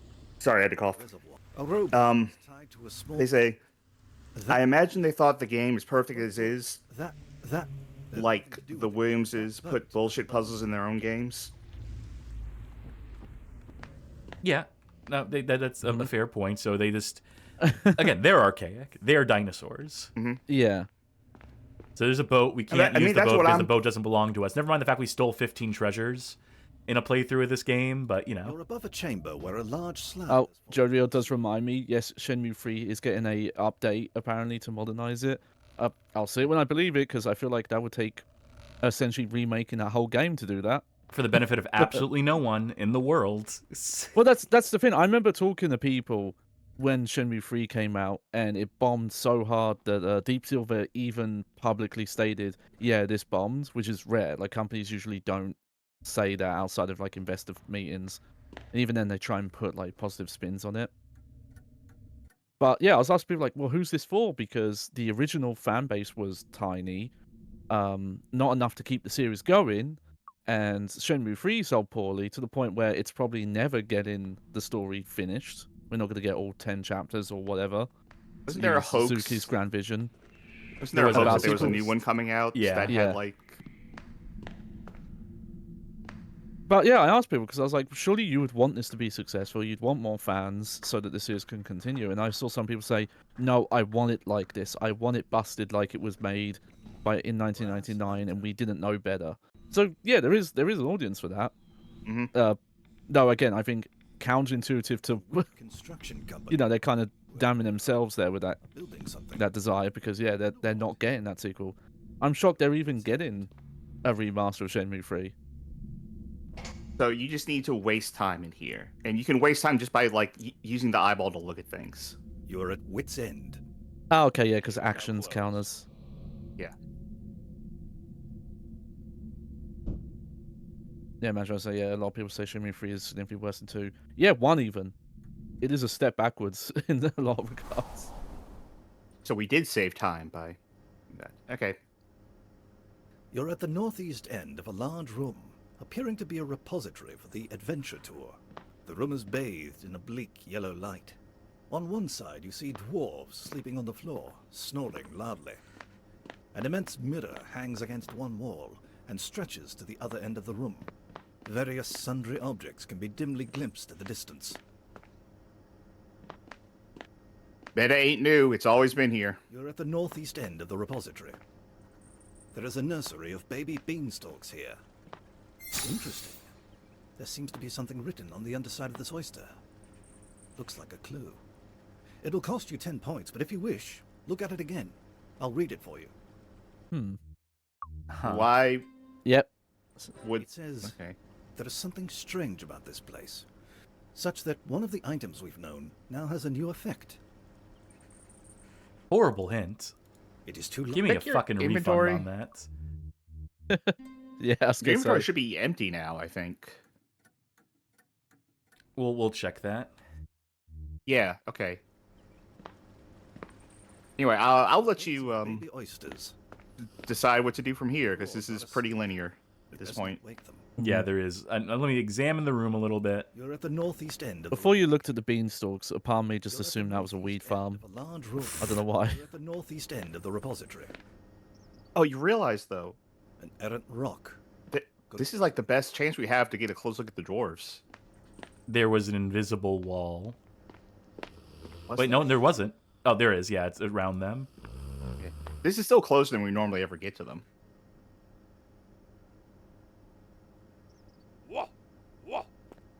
What? One of them got you. Oh, right in the eyes. Oh, only one of them. And then that's just a straight up game over at this point. That is one way to end the game, because now you know now you can't respawn back at the back in the warehouse. So that's a proper game over at this point. But no, there is another way. There is a way out of here. The Let me game see. over.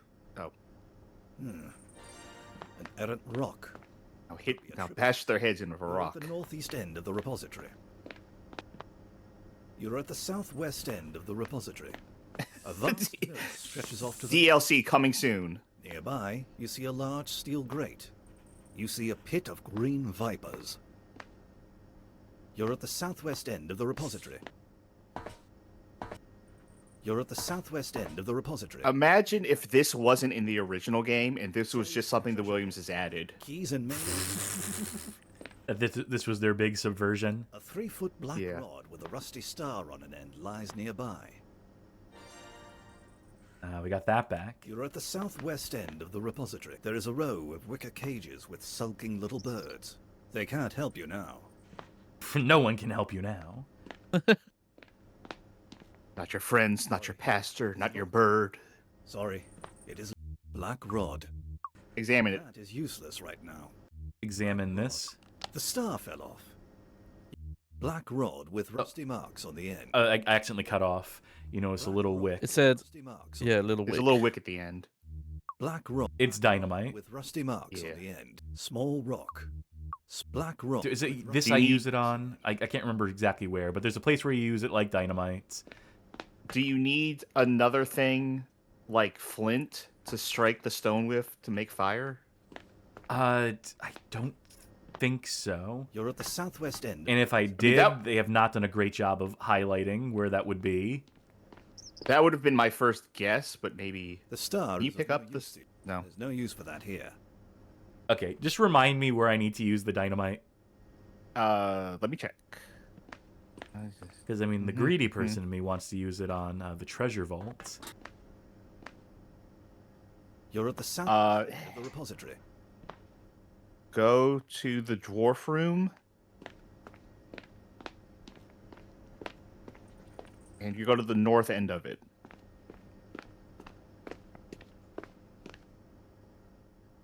It says... Head back to the north end of the room to drawers. If you're not on the north end of the room, then for the next step, you'll die. Click on dynamite inventory and choose throw. Black rod. It's the extent of the... Oh. I had, you know, my guess was to use the dynamite next to the dwarves. This is over here.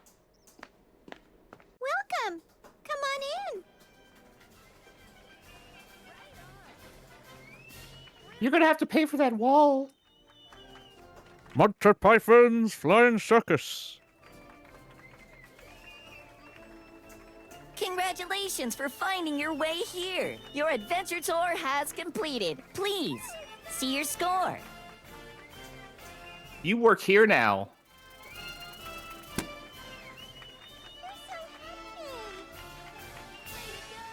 Your score puts you in Master Adventurer Class C. C for I can't believe you ate the food like an idiot. Exit.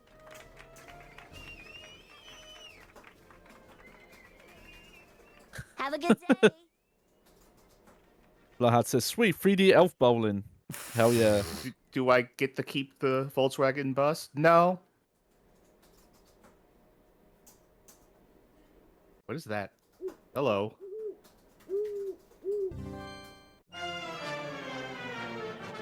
Oh, Yep, just...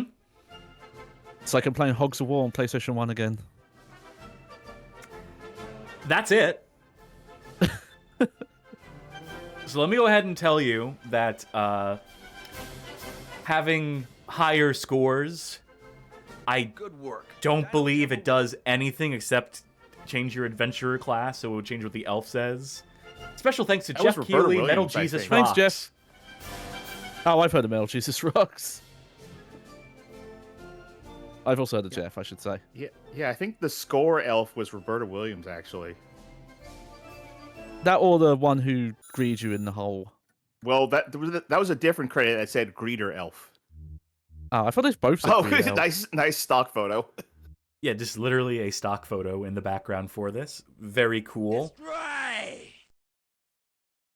That's the game. Hit my fucking screen.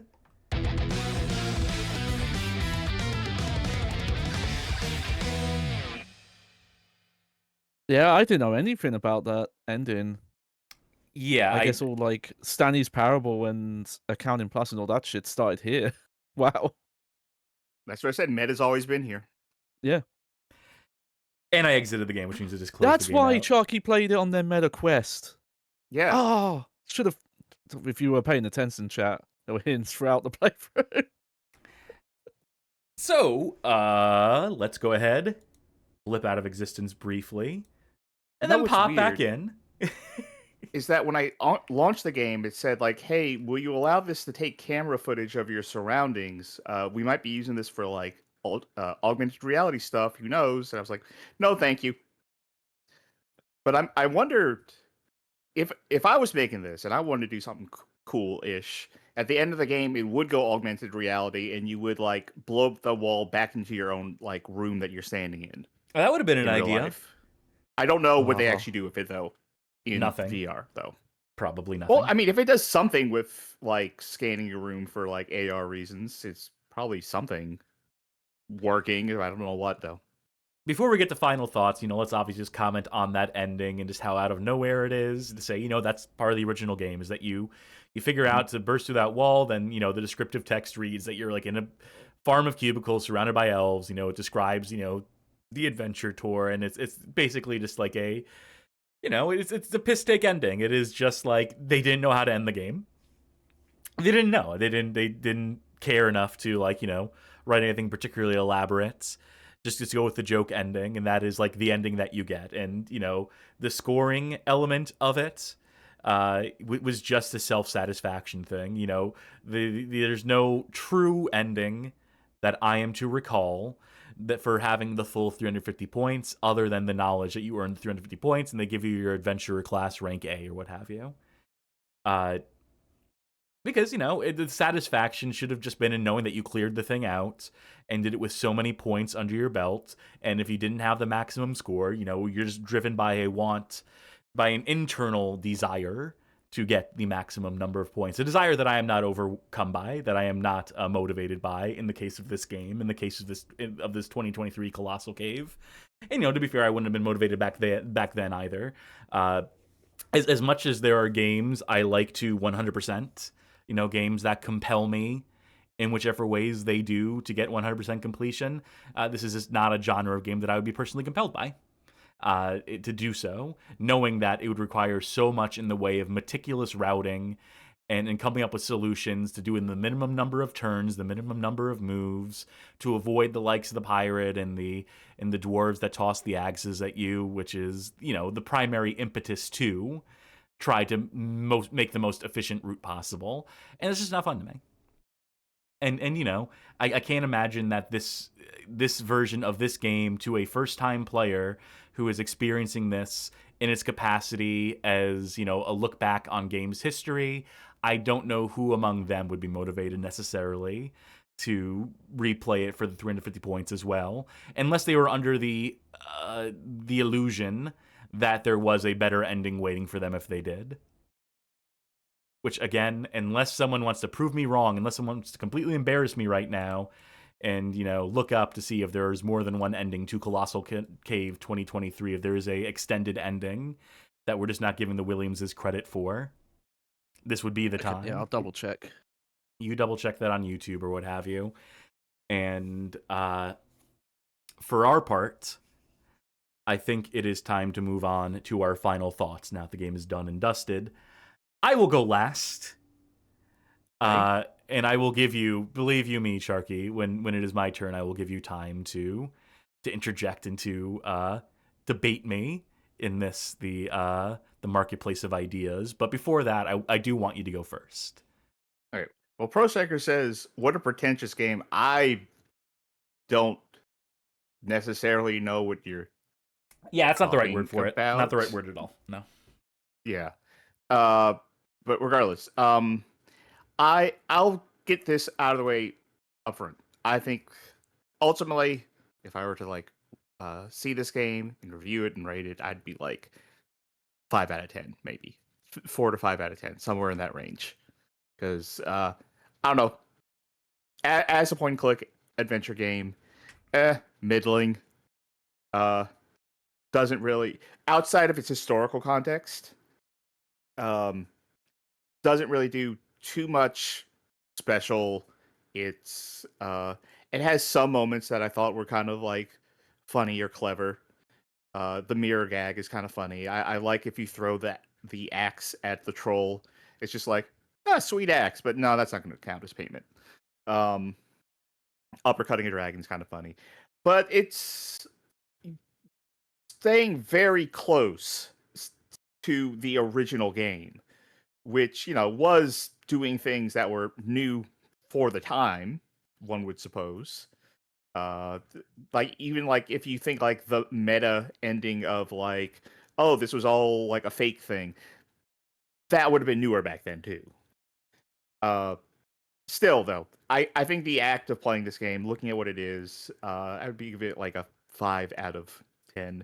I think that there were things in there that save it from being worse, which is like soft lock prevention that I didn't know was there. Like the ability to like, get that treasure to give it back to the troll to get it Would back have been present in the across if original you're game. safe. To be clear, that would have been present in the Yes. original game. Yep. Yeah, but I'm still saying though that if that wasn't there, or the ability to like warp back to the house in some way like that through death and just continue, it's like, okay, that's this completely is completely functional as a game, as a point and click adventure game, and doesn't pull a lot of bullshit. A lot of bullshit that the Williamses would have done to their players in their games. So it's fine, but it's not something I would have much cared for. I think it's definitely for a very, very, very small audience.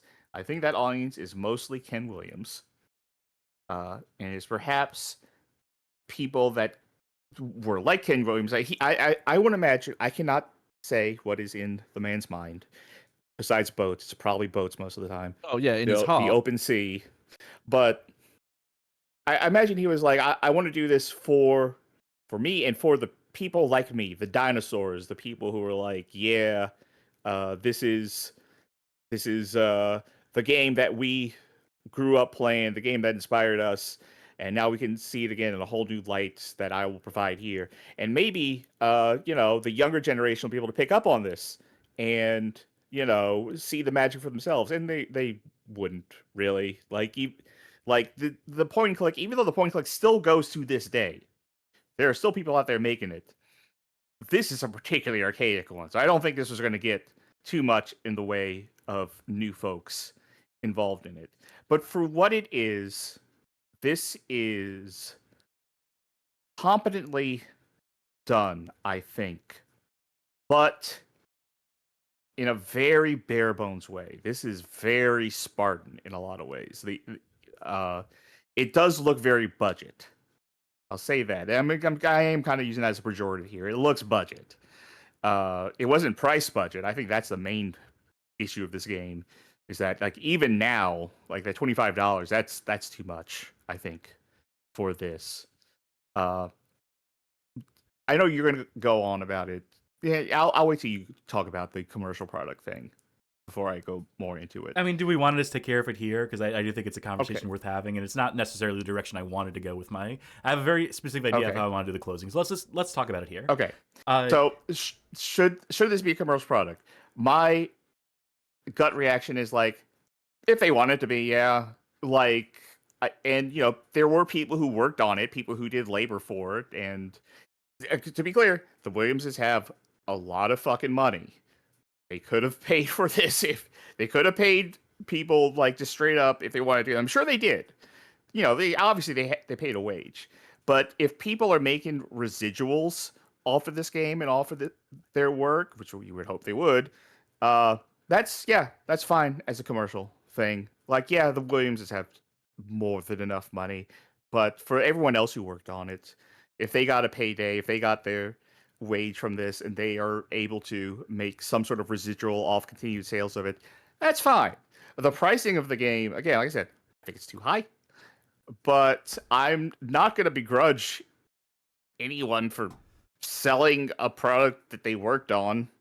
The spirit of like this was originally like a free thing, this thing that is kind of exists in public domain by default at this point. That like it was originally a free thing, and this new thing is now you have to pay for it. But this new thing is still transformative, even if it does really heavily rely on the original text and original puzzle design, and is like trying to match a lot of that. There is still a transformative aspect to this that people have put into the voice acting and into the environment design and into the environment planning, because they have the text of like, what does this thing look like? Someone had to figure out, well, how are we going to map this thing though? So I don't know. In that regard, like, yeah, if they want to pay for it, they can pay for it. If people don't want to buy it, they don't have to buy it. If someone, Blawhat said earlier tonight, kind of when we first touched on this conversation, something along the lines of, I don't think that's fair to people who tell me if I'm misremembering what you said because I can't find it. Like, it's not fair to people who thought they would enjoy it or thought this would be for them, bought it, and find out that it wasn't. I think that's a risk of literally anything that you buy. And I don't want this to come across as like any sort of like, because you mentioned earlier like that my stance was like nihilistic, the sure let this thing exist or sure let this thing be sold. And I want to say I'm really approaching this from the opposite of nihilism. I'm approaching this from the fact of like, yeah, things deserve to exist if someone makes the thing. Like, regardless of how big the potential audience is. Like, is this not for a lot of people? Yeah, probably not. I mean, I don't think that's a reason to say, like, don't make it. To me, it reads as nihilism because it's a game for no one. It's a game about nothing for no one. And to put it out into the world, into the void, for the benefit of no one, reads to me as nihilistic. To just, like, put it out there with zero expectation, because what expectation could you possibly have on it? Is why I interpret that as a sort of nihilism. Whereas I think the expectation I get that you're is going for an artistic expression thing. You've talked. Let me talk. I want to talk now to defend my fucking thoughts here and to have a counterpoint to the points you made. So, look, I think that games, if you're putting them out into the market with a price tag attached on them, there's going to be an expectation that it is for someone, that you are trying to seek an audience, that there is a market for it, right? That is the cold, hard reality of capitalism when you attach a price tag to a thing. Art can exist. Art deserves to exist. A game like this can exist in a capacity, in whatever capacity it wants to exist as, in whatever capacity the Williams wanted it to exist in. It is an expression of what our artistic intent resides in them, particularly in Ken. I don't think Roberta is much for the arts. I don't think that's ever been her modus operandi. I don't think she's ever been motivated by this conversation. Yeah, I don't think she's ever been motivated by anything other than her own fucking ego and vanity. That's just my honest belief. And that's why I talk about this thing being a free thing, because in the spirit of the original games, which were distributed for free, that did not have a commercial expectation, that were birthed from hacker culture, you make an assumption about residuals. I don't think they're making any residuals. I don't think anyone involved in the team. I think the Williamses are collecting all the fucking residuals for themselves in whatever capacity they might exist. I think this was just resume for those people, and it's great to have it on your resume. Could have still been on the resume to say, I worked with the Williamses on this free thing that came out that was, I produced these assets. You can still use that on a resume, even if it's a free product. And it's still being attached. Okay, go ahead. I don't know for sure. I'll say I don't know that for sure. The cynic in me is saying, like, they probably aren't getting residuals. I would hope.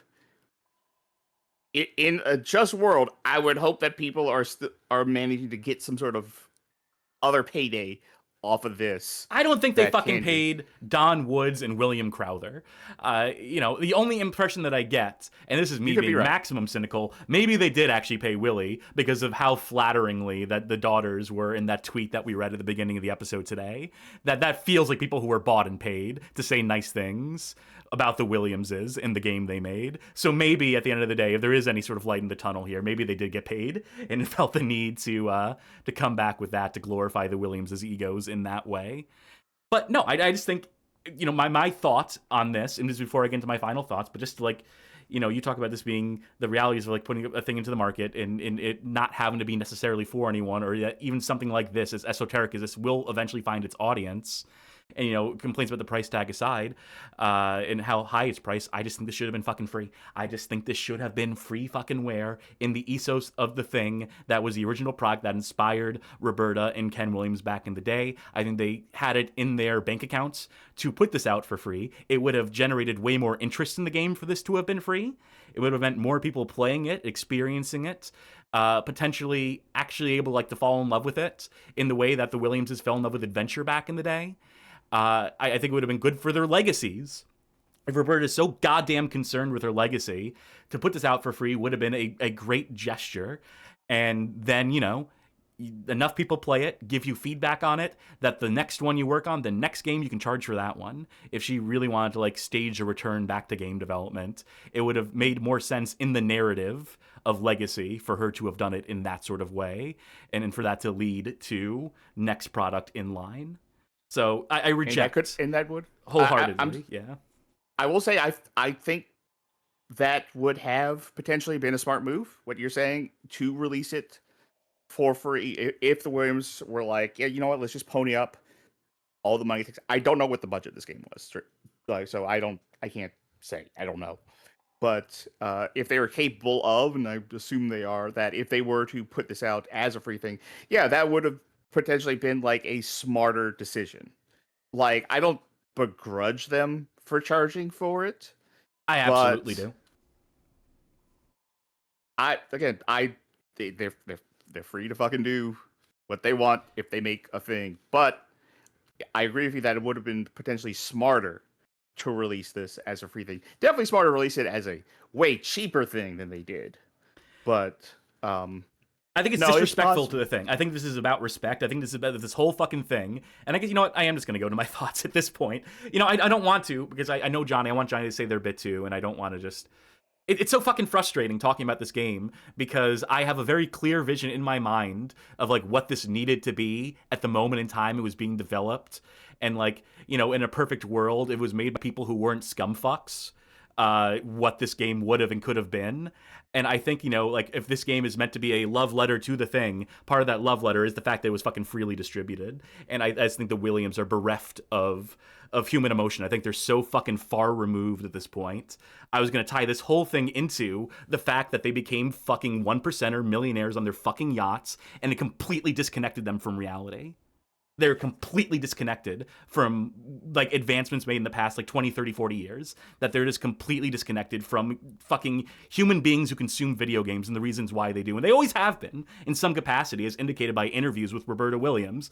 Most notably the one about fucking television and all the poors having computers and whatnot. But I think the fact that they put a price tag on it, it speaks to a vanity of theirs and this their inability to register, like, what it actually means to have a legacy in the industry. Because it's not about, like, you know, how much money you fucking make. It's not about number of units sold and whatnot. It's the same way that, like, when movies come out direct to, like, fucking Redbox, right? Or when they go direct to streaming, but there are actors who have it in their writers that they still need to play in a certain amount of theaters so they can be considered for Academy Awards. Right? It's just that, like, level of just, like, failing to understand the market and who you're producing stuff for, where it's like, well, of course this movie has to play in theaters because, you know, I want to get my Oscar nod. And it's like, motherfucker, you're not getting it for, you know, The Fanatic, right? That's the movie I have in mind, is specifically John Travolta's The Fanatic, which was a direct-to-Redbox movie that eventually came to streaming, but was also had, like, a theater run for the benefit of no one, made negative dollars for having come out in theaters, but it's just John Travolta had this wrong-headed idea in his head that this needed to happen, this needed to be a necessary step. And the same way at the Williams, they're like, well, we have to charge because we put work into it, and people should pay for the privilege of seeing our next game. Just completely disregarding the actual legacy and importance of how Advent Colossal Cave Adventure came to be a part of the public consciousness. I think it just indicates just, again, how far removed they are from, like, anything approaching, like, business sense at this stage, or an understanding of market dynamics. And that's why I say this is a game for no one, that it was stupid to put it out in the first place. But again, I can get to more thoughts on that. I do want Johnny to say their piece before I go off on a tear. I'm also not necessarily done, though. Okay. Because I do want to say, like, because this point has come up, like, a couple of times now in this specific conversation of this is a game for no one. That, on a literal level, that's not true. Sure, like, okay, fine. If you really want to get into the fucking people semantics of it, let me just like go ahead, cut this off the bat. Sure, it's a game for someone, a very niche audience. Great. Effectively, in terms of the market, when I say it's a game for no one, I'm speaking pejoratively. Yes, I'm speaking with some amount of exaggeration to say this is a game that is not made for a mass market and is made for a niche of a niche market. It is made for an audience of maybe 100 people. Okay, is that better? Is that more clarifying to say that? Yeah, but I mean the point being, like, when you talk in that absolute of, like, this is a game for no one, so why make it? Like, it's a game for someone, and it makes, like, I don't want to defend the Williamses too hard, because they could have done this, you know, as a free thing. You know, they could have theoretically put more effort into this to make, because they did make some improvements. They could have done more. They could have, like, even within constraining to, like, we want to stay as, you know, true as possible. With the other changes they have made, there could have been more changes. There could be, like, very simple gameplay design stuff, like the examination icons, and, like, how that could have been more clear. Stuff like that could have been, obviously improved. But I don't know. It's just hearing like, this, why bother making this? This shouldn't exist. It's like, no, this existing, this is fine. It is fine to exist. It does not deserve to be I don't think it deserves to be the price that it was sold at. I think that's a bit too much. I think if it was free, that would have made more business sense. Yes. That would have made this more accessible to more people. Yes. And it would have been in the spirit of the original thing it is homaging, ostensibly. Yeah. I mean, again, that all could have been done, and that all could have been an improvement. I agree with that. But I can't necessarily bemoan this thing existing, period, as like the sentiment has come up. Like, this can exist. That's fine. I'm not saying it can't exist. Whoops, I'm saying I feel like you're just like willfully misinterpreting me here to have some point of contention. And I know that's like, probably hypocritical of me to say because I'm so fucking contentious generally.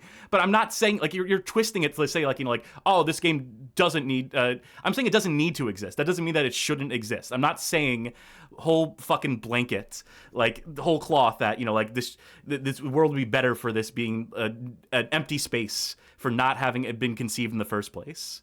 I'm saying that is what it sounded like to me. I'm fucking saying that what it is, that the way it was distributed was stupid, that for as niche a thing as it is, and for the spirit of the original fucking product, that the way this was sold is completely unnecessary. That it's actually damaging to the thing to have sold it. That if they wanted to do this, it should have been a passion project. It should have been released for free. And that the realities of the market that they felt the need to cater this to was ultimately like fucking shooting themselves in the foot from the very beginning. That the Williamses are too stupid to live, right? That they're fucking dinosaurs that did this thing with very specific intentions in mind for an audience that they made up in their heads, right? Because there are people who want this, but they severely overestimated the size of that thing. So when I say it's a game for no one, I'm saying that they certainly had a vision of who this was for, and that audience, that segment of audience doesn't exist outside of like a very small, minute, cultish devotion, a cult following that they have, that they severely overestimated the size of. So to give my words more fucking meaning here, to try to expand on that thought, like whatever, anyone could have made this game, and other people would have done it more respectfully, would have probably put it out for fucking free, right? But the Williams, their Eagles were incapable of putting out something for free. Considering the nature of Colossal Cave as like a license, I wonder how many people have done that, right? I wonder how many people have done their own hundreds. version of yeah. And I'd be curious like how those stack up in terms of like what they've decided to keep and what they decided to change. I think that would be interesting to see what other people decided to do with that and how that's, and pricing. Like I'm sure most, if not, I'm not going to say all necessary, but I would say the vast majority of those probably are free. And I won't disagree that I think in terms of how this was sold, and maybe the extent to which the Williams thought this was really going to be a thing, that they overestimated like severely. Like, sure, I'll agree with that. I don't know. It was just like the way that some of this discussion was coming across sounded more absolutist to me than I think maybe you intended. Well, okay, but just take it on faith that if I am saying a game doesn't need to exist, that is not saying that it shouldn't exist. Take it on faith that like bad games deserve their space. That the whole point of the Bad Game Hall of Fame. I'm gonna put the don't say something nice. Cass, you're a really good friend of mine. Despite our disagreements, you're there for me, and I want to be there for you. Of course, I'm saying this just to clarify because like clearly like something got lost here. If even you are like misinterpreting what I'm saying, and that is like where my frustration comes from. It's not a frustration with you as much as it is like I want to not be. I know, but Paul S. did redeem a say something nice. I know. And I I'm think just- that's the only thing. I just wanted to roll over so I can conversations make my right now. point, so I can finish my fucking thought here, which is that, like, the point of the Bad Game Hall of Fame is to give bad games their due process and to say that, yes, like, games deserve to exist, even if they are not, like, successful in their aims. And when I say something like, you know, when I'm making allusions to, like, you know, a market model not making any sense or an audience being completely niche, that is not to say that the world would be better off without this thing existing. Is to say that there is a reality which could make this work, right? And that nuance can get lost, right? That there is an alternate timeline, there is an alternate version of any given game where it is more successful in its aims and finds a broader audience, and so on and so forth. So to say that this game was made for no one, yes, it is a bit flippant. When what I should have said was that it was made with such a niche audience in mind, and that audience was inevitably alienated by stuff like the price tag, and by decisions that the Williams made in marketing it. So I still have thoughts on the game and its design, but I really do want Johnny to have their say. I'll leave mine done. I'm done. You know, I'm going to make it more contentious. Actually, I think you could have sold this for $50, nay, $60. No. They could have led the market in terms of how games are priced and sold it for $100 and beat GTA 6 to the punch. Yeah. I'll say my positives up front, that there are some interesting interpretations of what were very sparse, like, you know, just blunt descriptions in some cases. Some's more descriptive in the original text, but sometimes it's very blunt. But there is some interesting interpretation, some decent art direction in some of those cases. Obviously, we've mentioned the graphics are a bit inconsistent in quality, but, you know, when it looks good, it does look good from an artistic sense. And in terms of the modern navigation, it is, you know, it is good that they give you the option, draw the map for me, and giving you the compass to navigate. It maybe would have been nicer for some people to just have a player icon on the map that showed you the direction you're facing. That at very minimum would have fixed the issue where paths that are supposed to be west would, like, curve midway, like, while you were entering them, and that confusion. Very minor thing, just thought I should mention it. But I think my main issue with it is that if the goal was to keep the same, essentially the same game as the original Colossal Cave or even the Advent, I don't think this justifies that, because this feels like a half step between doing a reimagining of it and being the same game, and fits in this weird uncomfortable middle where it's not satisfying either for me.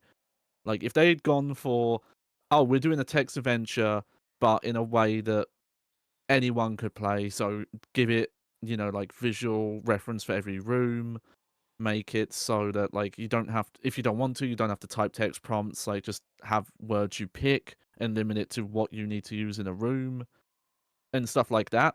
They could have gone that route, or, as I mentioned in the playthrough, like, fully reinterpret it, just, like, do a new adventure game, and it doesn't do that either. And I feel like that's such a point, because yes, adventure games have not been as mainstream and big as they have been for a long time. It was like the 90s that was their peak, and then it's never been the same for this style of adventure game. But the genre did not disappear. There's always been people making new games in this style, and that genre has advanced since the 90s. Like, you can do more than what this game is doing. And again, a lot of that is because of the devotion to the original puzzles, the original text, original story. But I do think that is a detriment, because by putting this new 3D perspective on it, I think it only highlights its antiquated design, because it's using, it's like taking a model of a new car and then using, like, the original, like, engines that, like, Volkswagen, BMW, like, made, like, in the 40s or 50s or whatever. It's like it you can't just implant one into the other. Putting the guts of a jalopy inside, like, a Italian supercar of the modern day. Yeah, and yeah, for the price point, this really does not do enough. Like, you're gonna go for $40. You would have to be doing a like full reinvention. Like, just putting visuals to the text and having a narration is not enough. And because outside of, because that's just prettiness. That's just prettying up the original product. But in terms of like actually improving the design, it is just the map. Like, that is pretty much it. And maybe the save function, because that's probably easier to use than it would have been. And I imagine some versions that even allow you to save. Yeah. Well, actually, yeah, you said. And I also want to mention, because VR did seem to be such a big thing in like the way this was promoted and talked about in interviews.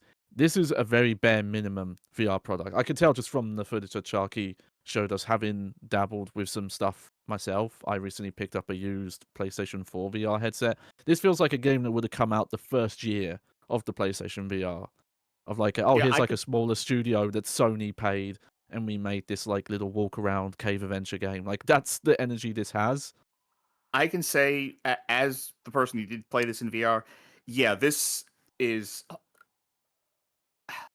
It's kind of some of it's kind of in VR, but this is not. It's not the ideal way to play this at all, Yeah, for sure. like, because adventure games as a concept does seem like it could fit well for VR, but you have to do like tactile room escape, like picking things up, kind of interaction stuff to do something more engaging and using VR to its strengths.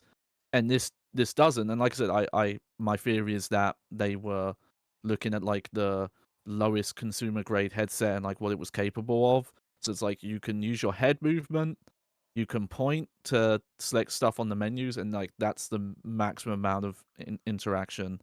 And it's like, yeah, like that's when I've looked at games that launched in like 2016 on PlayStation 4 VR, that's fine. This came out like 5-6 years after that, when a lot higher grade consumer level headsets were available. So I think that's also a bit of a letdown. Like, even a 25, like there's a lot of stuff on the market that's doing more than this. So yeah, that's ultimately where this feels. Like, it feels not only dated in the overall game sphere, but even the genre. Like, you could have done so much better with this. And or kept more true to the original spirit. So that's why it has that split weird feeling for me. Okay. Here's my thoughts, because I'm of two ways about this game. There are two ways you can choose to evaluate it. I'm going to start with the first. You look at this, divorce it from historical context, and just look at it, pretend like it is a modern adventure game by legacy adventure game developers. You pick it up as a consumer who has heard about adventure games but is unfamiliar with them and expects this to be like a pretty, some sort of like entry-level adventure game in its ways.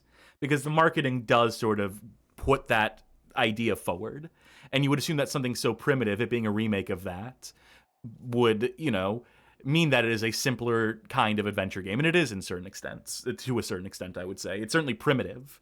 And that would be like the primary thing, is that, someone who is playing this, wanting earnestly to experience an adventure game, who is unfamiliar with the history of it outside of what they say on the store page descriptions, but just wants to take this as is, who sees the modern veneer and presentation of it and expects it to play like a modern video game in some capacity. And then as you get deeper into it, as you progress through it, you are just being like assaulted from all sides by this primitive fucking design, by winding passages that make no sense, going around in circles without any explanation as to like why, or hints as to what to do outside of ones that detract from a scoreboard. I mean, it's a game out of time by people who are hopelessly out of time. And that is like the overwhelming sensation I got in my experience playing this, was just like that the pieces don't mesh in any sort of like modern, conducive, accessible way. If I put myself in the headspace of someone who who wasn't there for the original text adventure game, who doesn't have all the moves memorized in the ways that the Williamses did and clearly expected players to also have, because that's who this game was made for, was people who already had a familiarity with Colossal Cave and who would be along for the ride of seeing it in 3D. So so for the general consumer, for the person who wants to love this game, knowing none of the legacy, or not having that deeply ingrained familiarity with it, this game is a fucking dud. In terms of like what this game could have done to modernize it, to make it more like a palatable adventure game, that's the route they would have really needed to go to have that broad appeal that they clearly like thought this was capable of if they only could present it in 3D. Because that's I'm disjointed here because I already said so much. I'm trying not to repeat myself. It really fucked me up the way we laid this out. It's so tough to talk about. It really is a fucking horrible game to talk about. And then with the benefit of hindsight and having done it. I'm pulling up the guide for our outro. Because, you know, like... It is, like, I think, Johnny, also, you nailed it when you said that it was a game that, like, you know, exists in a weird fucking uncomfortable middle ground where it fails to do enough to modernize it, and also it fails at being a tribute to the original game in a multitude of ways. It doesn't do service to the original Colossal Cave. Because my point I was going to make is that, you know, there's the analyzing it as a modern game and what it is and the way it presents itself with all the modern amenities that the Williamses saw fit to include. And then there's, you know, looking at it as a historical tribute, as a preservation of sorts of that original game and the legacy of it, which it also fails at. It was the point I was trying to drive at here. But, you know, having failed that, I'll just break it down like this and say that, yeah, it is a game that fails as a tribute to the original because the things that it does, the decisions it does choose to make, it tramples on creativity.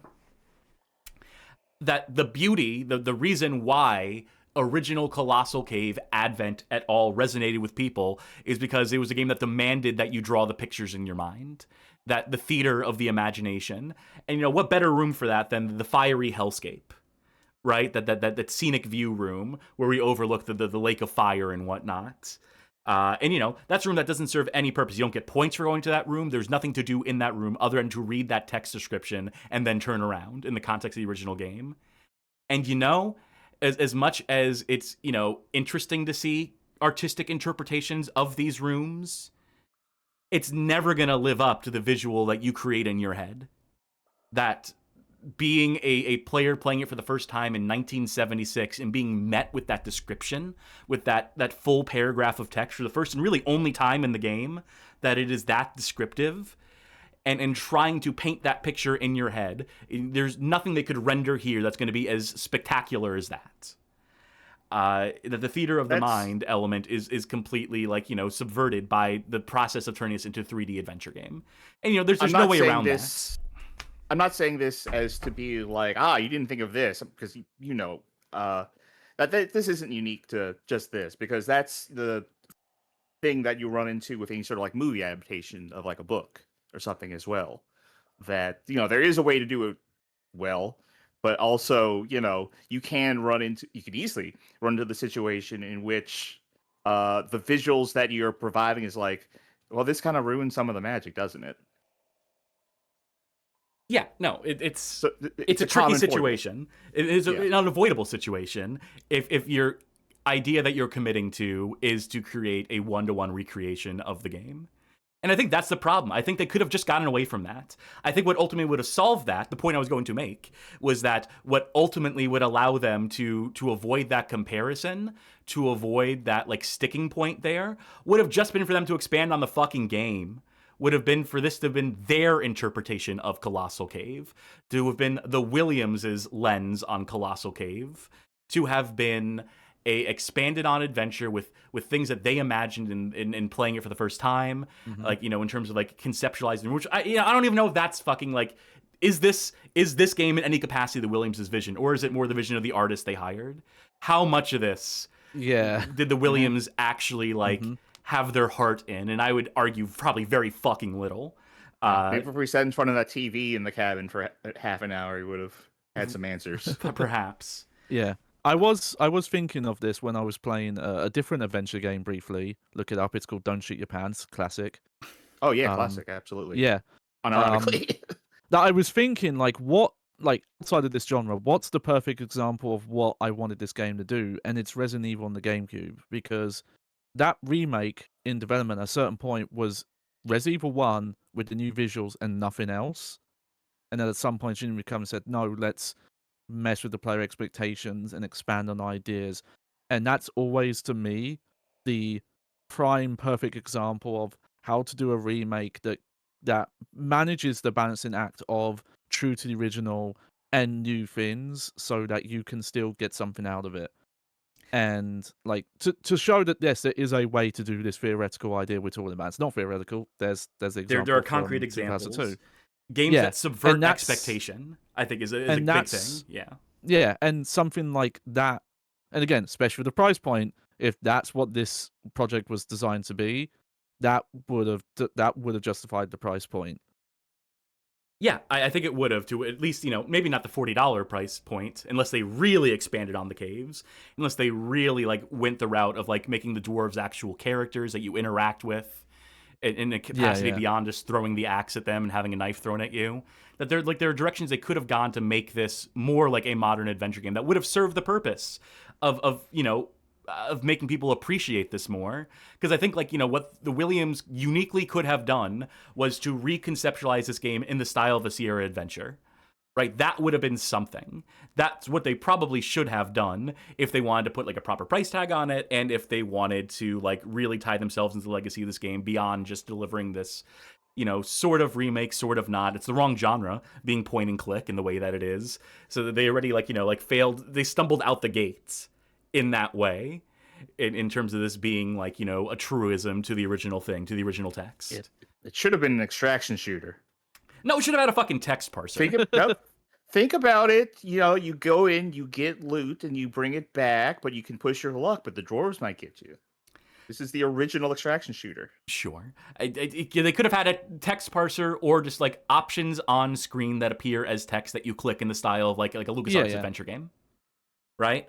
And that would have been a more faithful, and I think also divorcing it of the moving around the environments, it would have been better served, if this was meant to be a heartfelt tribute to the thing, it would have been more static screens and not exploring the space. I feel like it would have been you could have rendered 3D environments, maybe looked around, but you should have been statically placed in place to look around the rooms. It would have made readability a million times better as well with that, because the way that these rooms are designed, where there are winding halls and dead ends that resolve in nothing, and a room that was effectively, in the context of the original game, every room was a square, right? Every individual room, every individual cell was a square that you stared at, that you existed inside of. They had no idea of depth or space, because they are just a means. They are just a space that you occupy, and there are items in the room, and when you look, you see all those items within your eye line. And there is a beauty to that, and there's a simplicity to that is lost in the translation here, of trying to make them more like actual caverns, of trying to add a sense of realism to them, of adding the fact that a real cavern would have all these pointless passages, would have just rock faces and formations that are just there because they exist and they look neat, and to appreciate just looking at them in some way. But it doesn't translate into a good game. It doesn't translate into good level design, and they especially made decisions here in terms of directionality and orientation, and fleshing out and expanding, making the rooms physically larger to facilitate you moving around in that space, that are active detriments to your ability to parse and to find items. You mentioned not being able to find the birdcage in your brief time playing in this in VR. That is a problem of level design. That is a problem of the translation attempt. That is a problem of them deviating from the core of the thing, which would have just told you if you used a look function where the item was and allowed you to pick it up.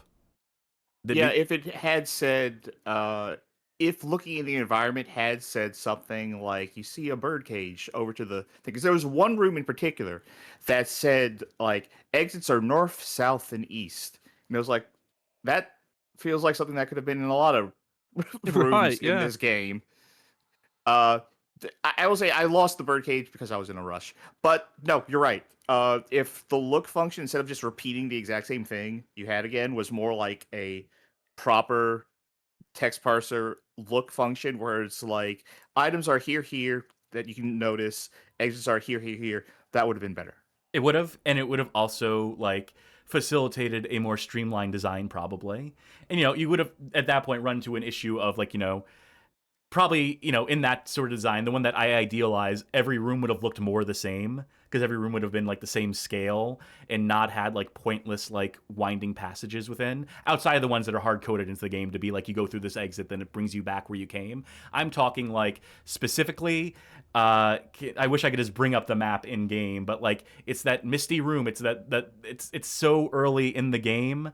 It is this is going to be in the background, because I do have the game in the background for the benefit of folk at home. We have like very low audio on it, but like there is a room that I keep thinking of, and it is just like it is so early on. I'm gonna drop this gold door so I can go up the steps.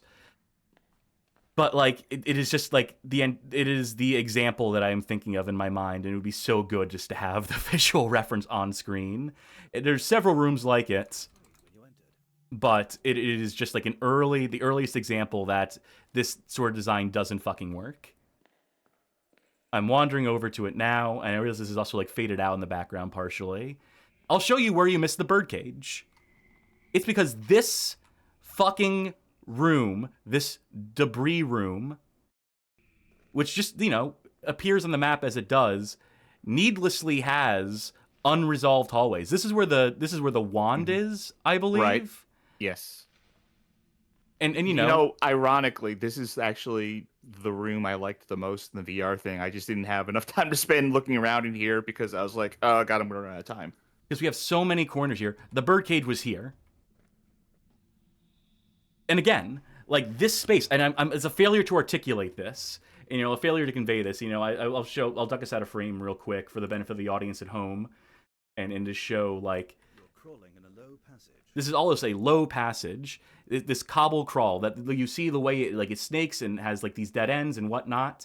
Again, a problem that was non-existent in the original game because you were not negotiating this as bespoke rooms. This entire thing here was one screen, was one cell that you existed in, and the decision to make it like an actual cave is actually a detriment. Makes it so that you can miss things that would have been impossible to miss in the original game. And that, for me, is a huge fucking issue. Because it adds an element, it adds a layer of complexity that just wasn't there in the original game, and makes it so that it's so much easier to miss things in its translation to 3D space. And this is not a style of adventure game the Williamses were ever known for, was this style. They were known for their graphic adventures, which would have been screens that were drawn in, and that rooms were rooms, and you did not have to navigate in a 3D space. And it's clear that they have no idea how to develop for this.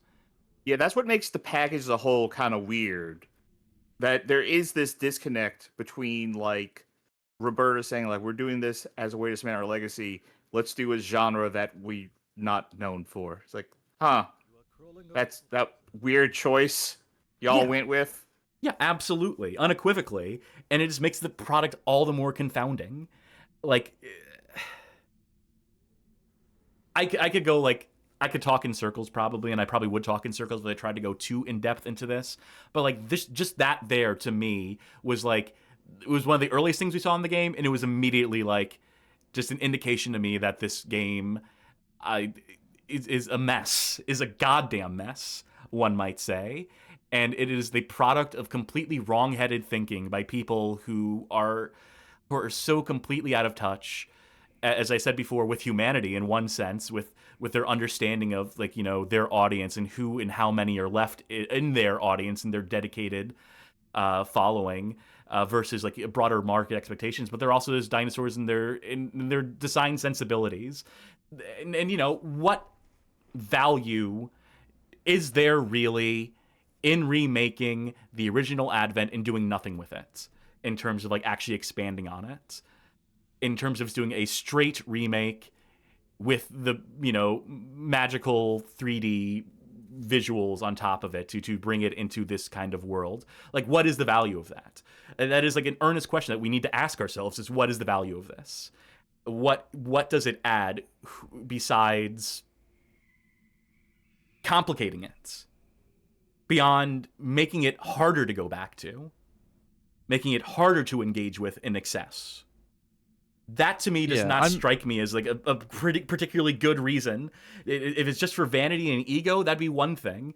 But, you know, it's the fact that they keep saying that the Williamses keep on insisting that there is some want here to share this game with future generations, to make it accessible, and just their inability to recognize the ways in that it is absolutely fucking regressive, in that it is actually a disservice to the original game, that it actually makes it harder to go back, harder to even find, because, you know, because of their fucking wonderful little press junket, now when you look up Colossal Cave, you know, this game pops up first. So they've actually gone and overridden the legacy of the original game in some capacity, made it harder to access the original William Crowther and Don Woods' version of the games by gaming SEO in the ways that they did as a studio, by putting it out there as a product that people expect to now have a price tag on and to have to pay for, rather than putting out as a free product that is in the tradition of and in honor of those original releases. It's just every decision they could have made was the wrong decision in terms of not just designing this game, but in the way they distributed it and sold it.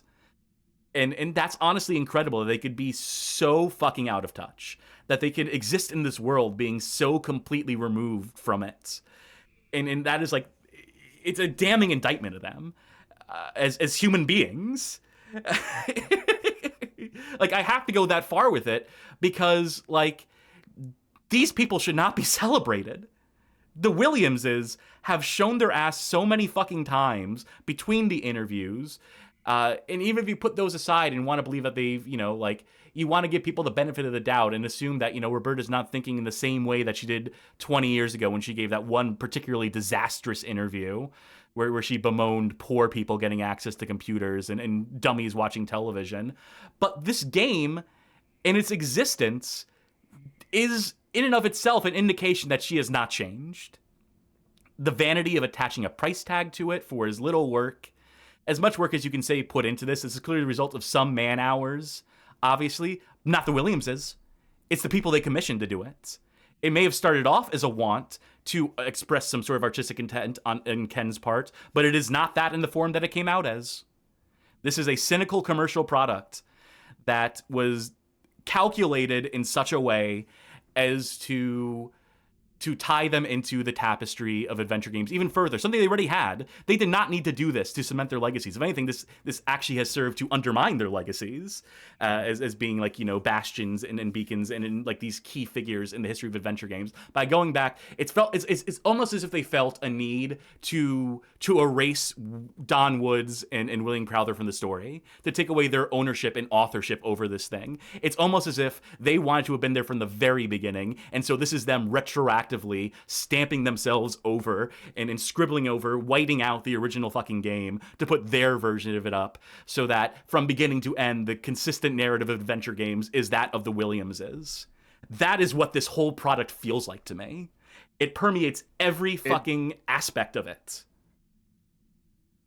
You have a counterpoint to that, or no? Not even really a counterpoint. It's like, yeah, like in terms of everything, and I'm sure in terms of like how it came out, and definitely in terms of how it, you know, was sold. Like, yeah, Roberta Williams, I think, is definitely the major antagonist of this story. And I'm sure like Ken wasn't like entirely, you know, Ken was not, I'm sure, the man I've painted him out to be, of just constantly longing for the sea and just along for the ride. Like, okay, whatever. But no, this does seem like a lot of this is honestly motivated by Roberta Williams and her, you know, desire for, I'll say it, greed. Yeah, no, I think so. That's true.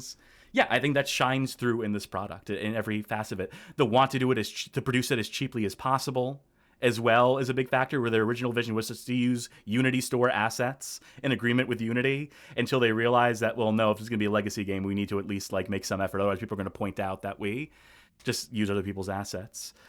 You know, it's so many confusing things. So many. It's confounding that this exists. It's confounding how they could have come up with such a bad idea that they landed on, that they're delusional enough to come up with this idea and to see this idea through to completion and then to distribute it in the worst possible way as well is honestly something of an accomplishment for the Williamses, because they have proven themselves to be so, and I know I keep saying it, but just so wildly far removed from the fucking equation, from the going concerns of the industry at this point. They should not be people that we pay any lip service to. We should never have to hear from these fucking people ever again. We should never, ever, ever, ever, ever have to hear from the Williamses ever again for the rest of their fucking lives. They would be better off sailing off into that fucking sunset and just going out to sea and never fucking coming back and never engaging with this industry ever again, because they are a blight on it. Because everything they touch turns to fucking shit at this point. Because they have done this most cynically wrong-headed, on some level evil, to put this game out. On some level malicious to put this out and charge the money they did for it, and to completely miss the point of the original game and the original authorial intent of Woods and Crowther, and to turn it into a completely cynical commercial product in the way that only the Williamses in their 1% ways could, is almost like an act of contempt on their part. I never, ever, ever want to see these people try their hand at this shit ever again. They need to fucking hang it up.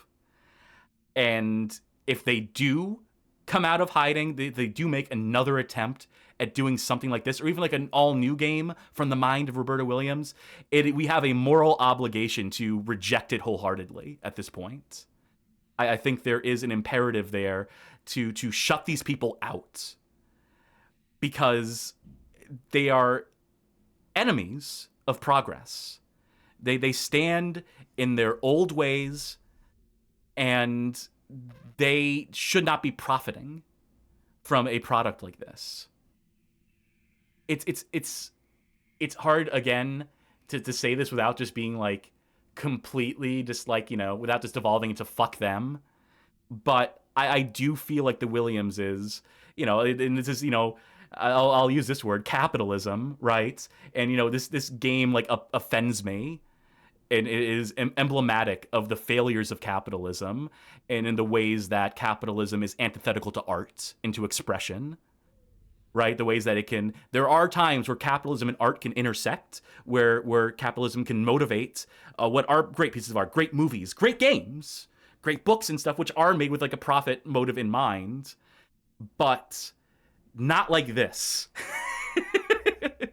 Not in the ways that this is.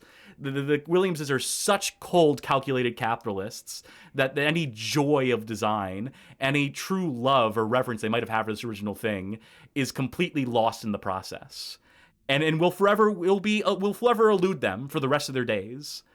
That they have so far removed themselves from, you know, the wavelengths that normal people operate on, the ways that normal people move and think. They are so far fucking gone that we don't need to hear from them again. We don't need to engage with their content anymore. They have removed themselves from that equation with this game, with this emblematic thing that shows us how little they have grown up, how far they have removed themselves, how far off the mark, and how far they have fallen, if they were ever at any sort of height to begin with. And this is way more rambling than I would have liked it to have been. But I hope I've made some sort of point here, some sort of prescience. I hope that at the end of the day, there's one takeaway here. It is that the Williamses do not deserve your respect at this stage. You can respect the legacy that they had. You can respect the Sierra games for as innovative as they were at a moment in time, what Sierra put out there. But that is not a reason to entertain them any longer. That some people who were important in the past actively sabotage their own legacies and become bad people, who become worse people, to a point where you don't have to give it to them. You don't have to continue to hold them on a pedestal. Burn your heroes down to the ground and see what remains. And in the case of the Williams, you know, burning away all the facade and the history and the pageantry and the Queen of Adventure Games title, and getting down to the core of who they were, what they put out there, and what they stand to contribute now. They have nothing to contribute now. Many of their key games were overrated, like a Phantasmagoria, where modern retrospect has shown it to be woefully wrong-headed in its approach of like certain topics, and not to mention, you know, in terms of like, you know, being not particularly like exciting gameplay wise. And even going back to some of those King's Quest games, you can really start to hyperanalyze some of the design in that of the Sierra Adventure House style that infuriated people back in the day. As much as equal measure of like innovation was going on there in terms of technology, was also like always kind of regressive in its design. Like I think you can make I don't want to say objective argument, but you can make a very strong argument for these games never having been very good at all outside of whatever technical wizardry they brought to the table that other adventure games had always existed in contemporary, in parallel with the work of the Williamses, that there are better examples. For Mystery House, fucking point to The Hobbit. Or for King's Quest, for all those games, you can just point to The Hobbit and be like, this was so much better. And in so many key ways, and so much more earnest, and so much more motivated and exciting in ways that eluded Roberta Williams. And again, I ramble. Again, I'm going on too long. I do want to just close it up here. I do want to bring this to some sort of close. There's no way to bring it to a natural close at this point. You said that this was going on way longer than you ever wanted it to be, but it's going on as long as I'm sure you knew in your heart it was going to be. We talk a lot here. Anyway, 2 out of 5. Yeah. All that being said, you can play it. It's not broken. It functions. And that's honestly what I'm giving. I'm not even joking. It's a 2 out of 5, despite everything I just said. Because so thank you for joining our Famitsu panel, Famitsu America. Morally it's a 0. Morally it's negative, but in terms of like product that you can like purchase and play and see through to resolution that has like graphics along the way and where the puzzles at least make some sort of like logical sense, that there's only so many solutions you can throw up against the wall that you can test out before ultimately like figuring out what the solution is. It's basic, it's primitive, but primitive is good enough for a 2 out of 5. So there you go. People are not going to know what to make of this. I don't know what to make of it. I don't know what to make of my own head and my own thoughts on this game, except for the fact that I fucking hate Roberta Williams. That is, like, the only thing I know in my heart for sure is that I hate that bitch. It's on fucking sight, that old fucking lady. That is the only thing I know. Call us back if you want to shot on the show. I'm going on hiatus soon, but I can draw you an avatar while I'm gone. Anyhow, with all of that being said, and boy, howdy, did we have a lot to say, and did we take a long time to say it? And did I get it across clearly? Did I convey my thoughts? No, probably not in the way that I wanted to, but that's how it is on this bitch of an earth. That's how it is when you do it live. So all I can do at this point is just say, folks, thanks for sitting through that, for sticking with us, for coming along on this Colossal Cave adventure.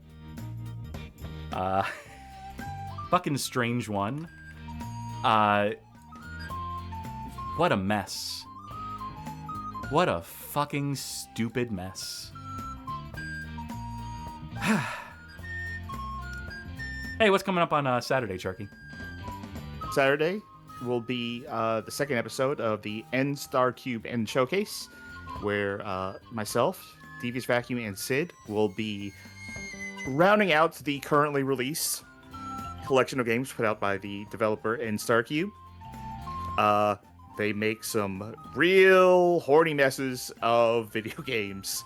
Nothing sexual, but this is some hooner stuff, as I like to say. However, interesting story. Interesting that they're putting this much work into it. So hope you come to check that out. It should be a real good time. Monday, we'll have a casual Monday, as we do every Monday, the show where we play not-so-bad games, shoot the shit more casually, so on, so forth. Tuesday, still pending, still need to figure out what we're doing this coming Tuesday. It's always something on the Bad Game Hall of Fame, but we will figure that out in due time and let you know as soon as we have an idea of what we're doing on that day. And then as for Thursday, April 9th, a week from now, we will need to get a new Patreon poll up. I think we will need to come up with what poll we want to do and run it real quick so we can have something in time for this coming Thursday. Or maybe we take a week off the Patreon poll. Maybe we just fill that up with something else. Maybe a one-shot considering what happens the next week, because I'll go ahead and say I didn't mention it, that I am going on hiatus soon. My last stream for now is going to be April 13th on the Casual Monday, after the Virtual Insanity stuff wraps up. So I'll be gone for 2 months, but these two flanking me here will still be around to entertain y'all. Yes, and we will be eagerly anticipating your return during that time, of course, and keeping a seat warm for you, knowing that you will return to the fold in time. Yes. Yeah, I mean, that's the stream schedule, I think, right? I don't think there's anything else we can, it's still partially tentative, So we will figure that stuff out, and we will figure out a good send-off show for you as well, as far as what we'll do that coming Saturday. Is it right? Or no, that's Virtual Insanity. Well, that coming Saturday is Virtual Insanity, so yeah, that's my send-off. I suppose that's true. Well, in any case, we'll do the end of show plugs now, because I'm spent. Join our community of connoisseurs, discord.gg/bghof. Talk good games, bad games, every game in between. Join our Bad Game Club. Fuck, we gotta do the Bad Game Club promo. Hell yeah! We have a new Bad Game of the Month. Johnny, take it away. Yes, for this month of April, the challenge we have set ourselves as Retro Game Challengers is Snake's Revenge, the international only follow-up to the NES conversion of the original Metal Gear. Kojima has some mixed things to say on. Go check out the post on that. It's but yeah, go see the Metal Gear that wasn't or was, however you put it. Yeah, so that is in the Bad Game Club channel of our Discord server. And we'll run through the month of April. We'll have a new game at the end of the month or beginning of next month, as we cycle the games in and out of the Bad Game Club. But there's definitely one worth playing. Experience the twists, the classic Metal Gear twists for yourself. If you really like what you saw here tonight, if you really dug on our debate or whatever that was at the end, please to consider financially supporting the show, subscribing on Twitch, pledging on Patreon, becoming a member on YouTube. Any or all of the above will grant you access on the Discord server to a Patreon Saints channel, wherein you can vote in polls to determine our playthroughs. This was the result of patron voting this whole playthrough. You can make suggestions to help steer the direction of the show. You can gain access to exclusive content, primarily by way of VODs, but we're working on further offerings. And know that you are appreciated. Know that by supporting us that we acknowledge and respect and appreciate you for your contribution, for helping keep the lights on here at the Bad Game Hall of Fame. If you can't financially support us at this current juncture, we completely understand. If you're still looking for a way to support the show, help us out, go over to our YouTube channel. Best way to do is go over to youtube.com/@BadGameHallOfFame. Go over to our suggested viewing playlist. 20 handpicked episodes on there that we think make for some of the best onboarding onto this here show of ours that are fit to share with folk who might watch, who might go for video game streams in the 3 to 4 hour range and so forth. Or maybe you could don't show this one. This is a really bad intro to the show. This episode, I think, episode 2 plus episode 1. Episode 1, maybe, yeah, possibly. We leave it to your discretion, dear viewer. I'm not even gonna bother with the raid right now. I'm just gonna bring this to a close by saying thank you again for sitting through it, folks, for putting up with us, as putting up with me as I talked my way through my own thoughts on the thing. I have been what did I say in the first episode? Did I say Colossal Cassidy? Yes. Mm-hmm. In that case, I've been Caver Cassidy. I've been Charkie, but spelled with 3 consonants. And I've been Ginormous Johnny Baghead. Very good. And until next time, folks, bye-bye. Good night, everybody. Toodles!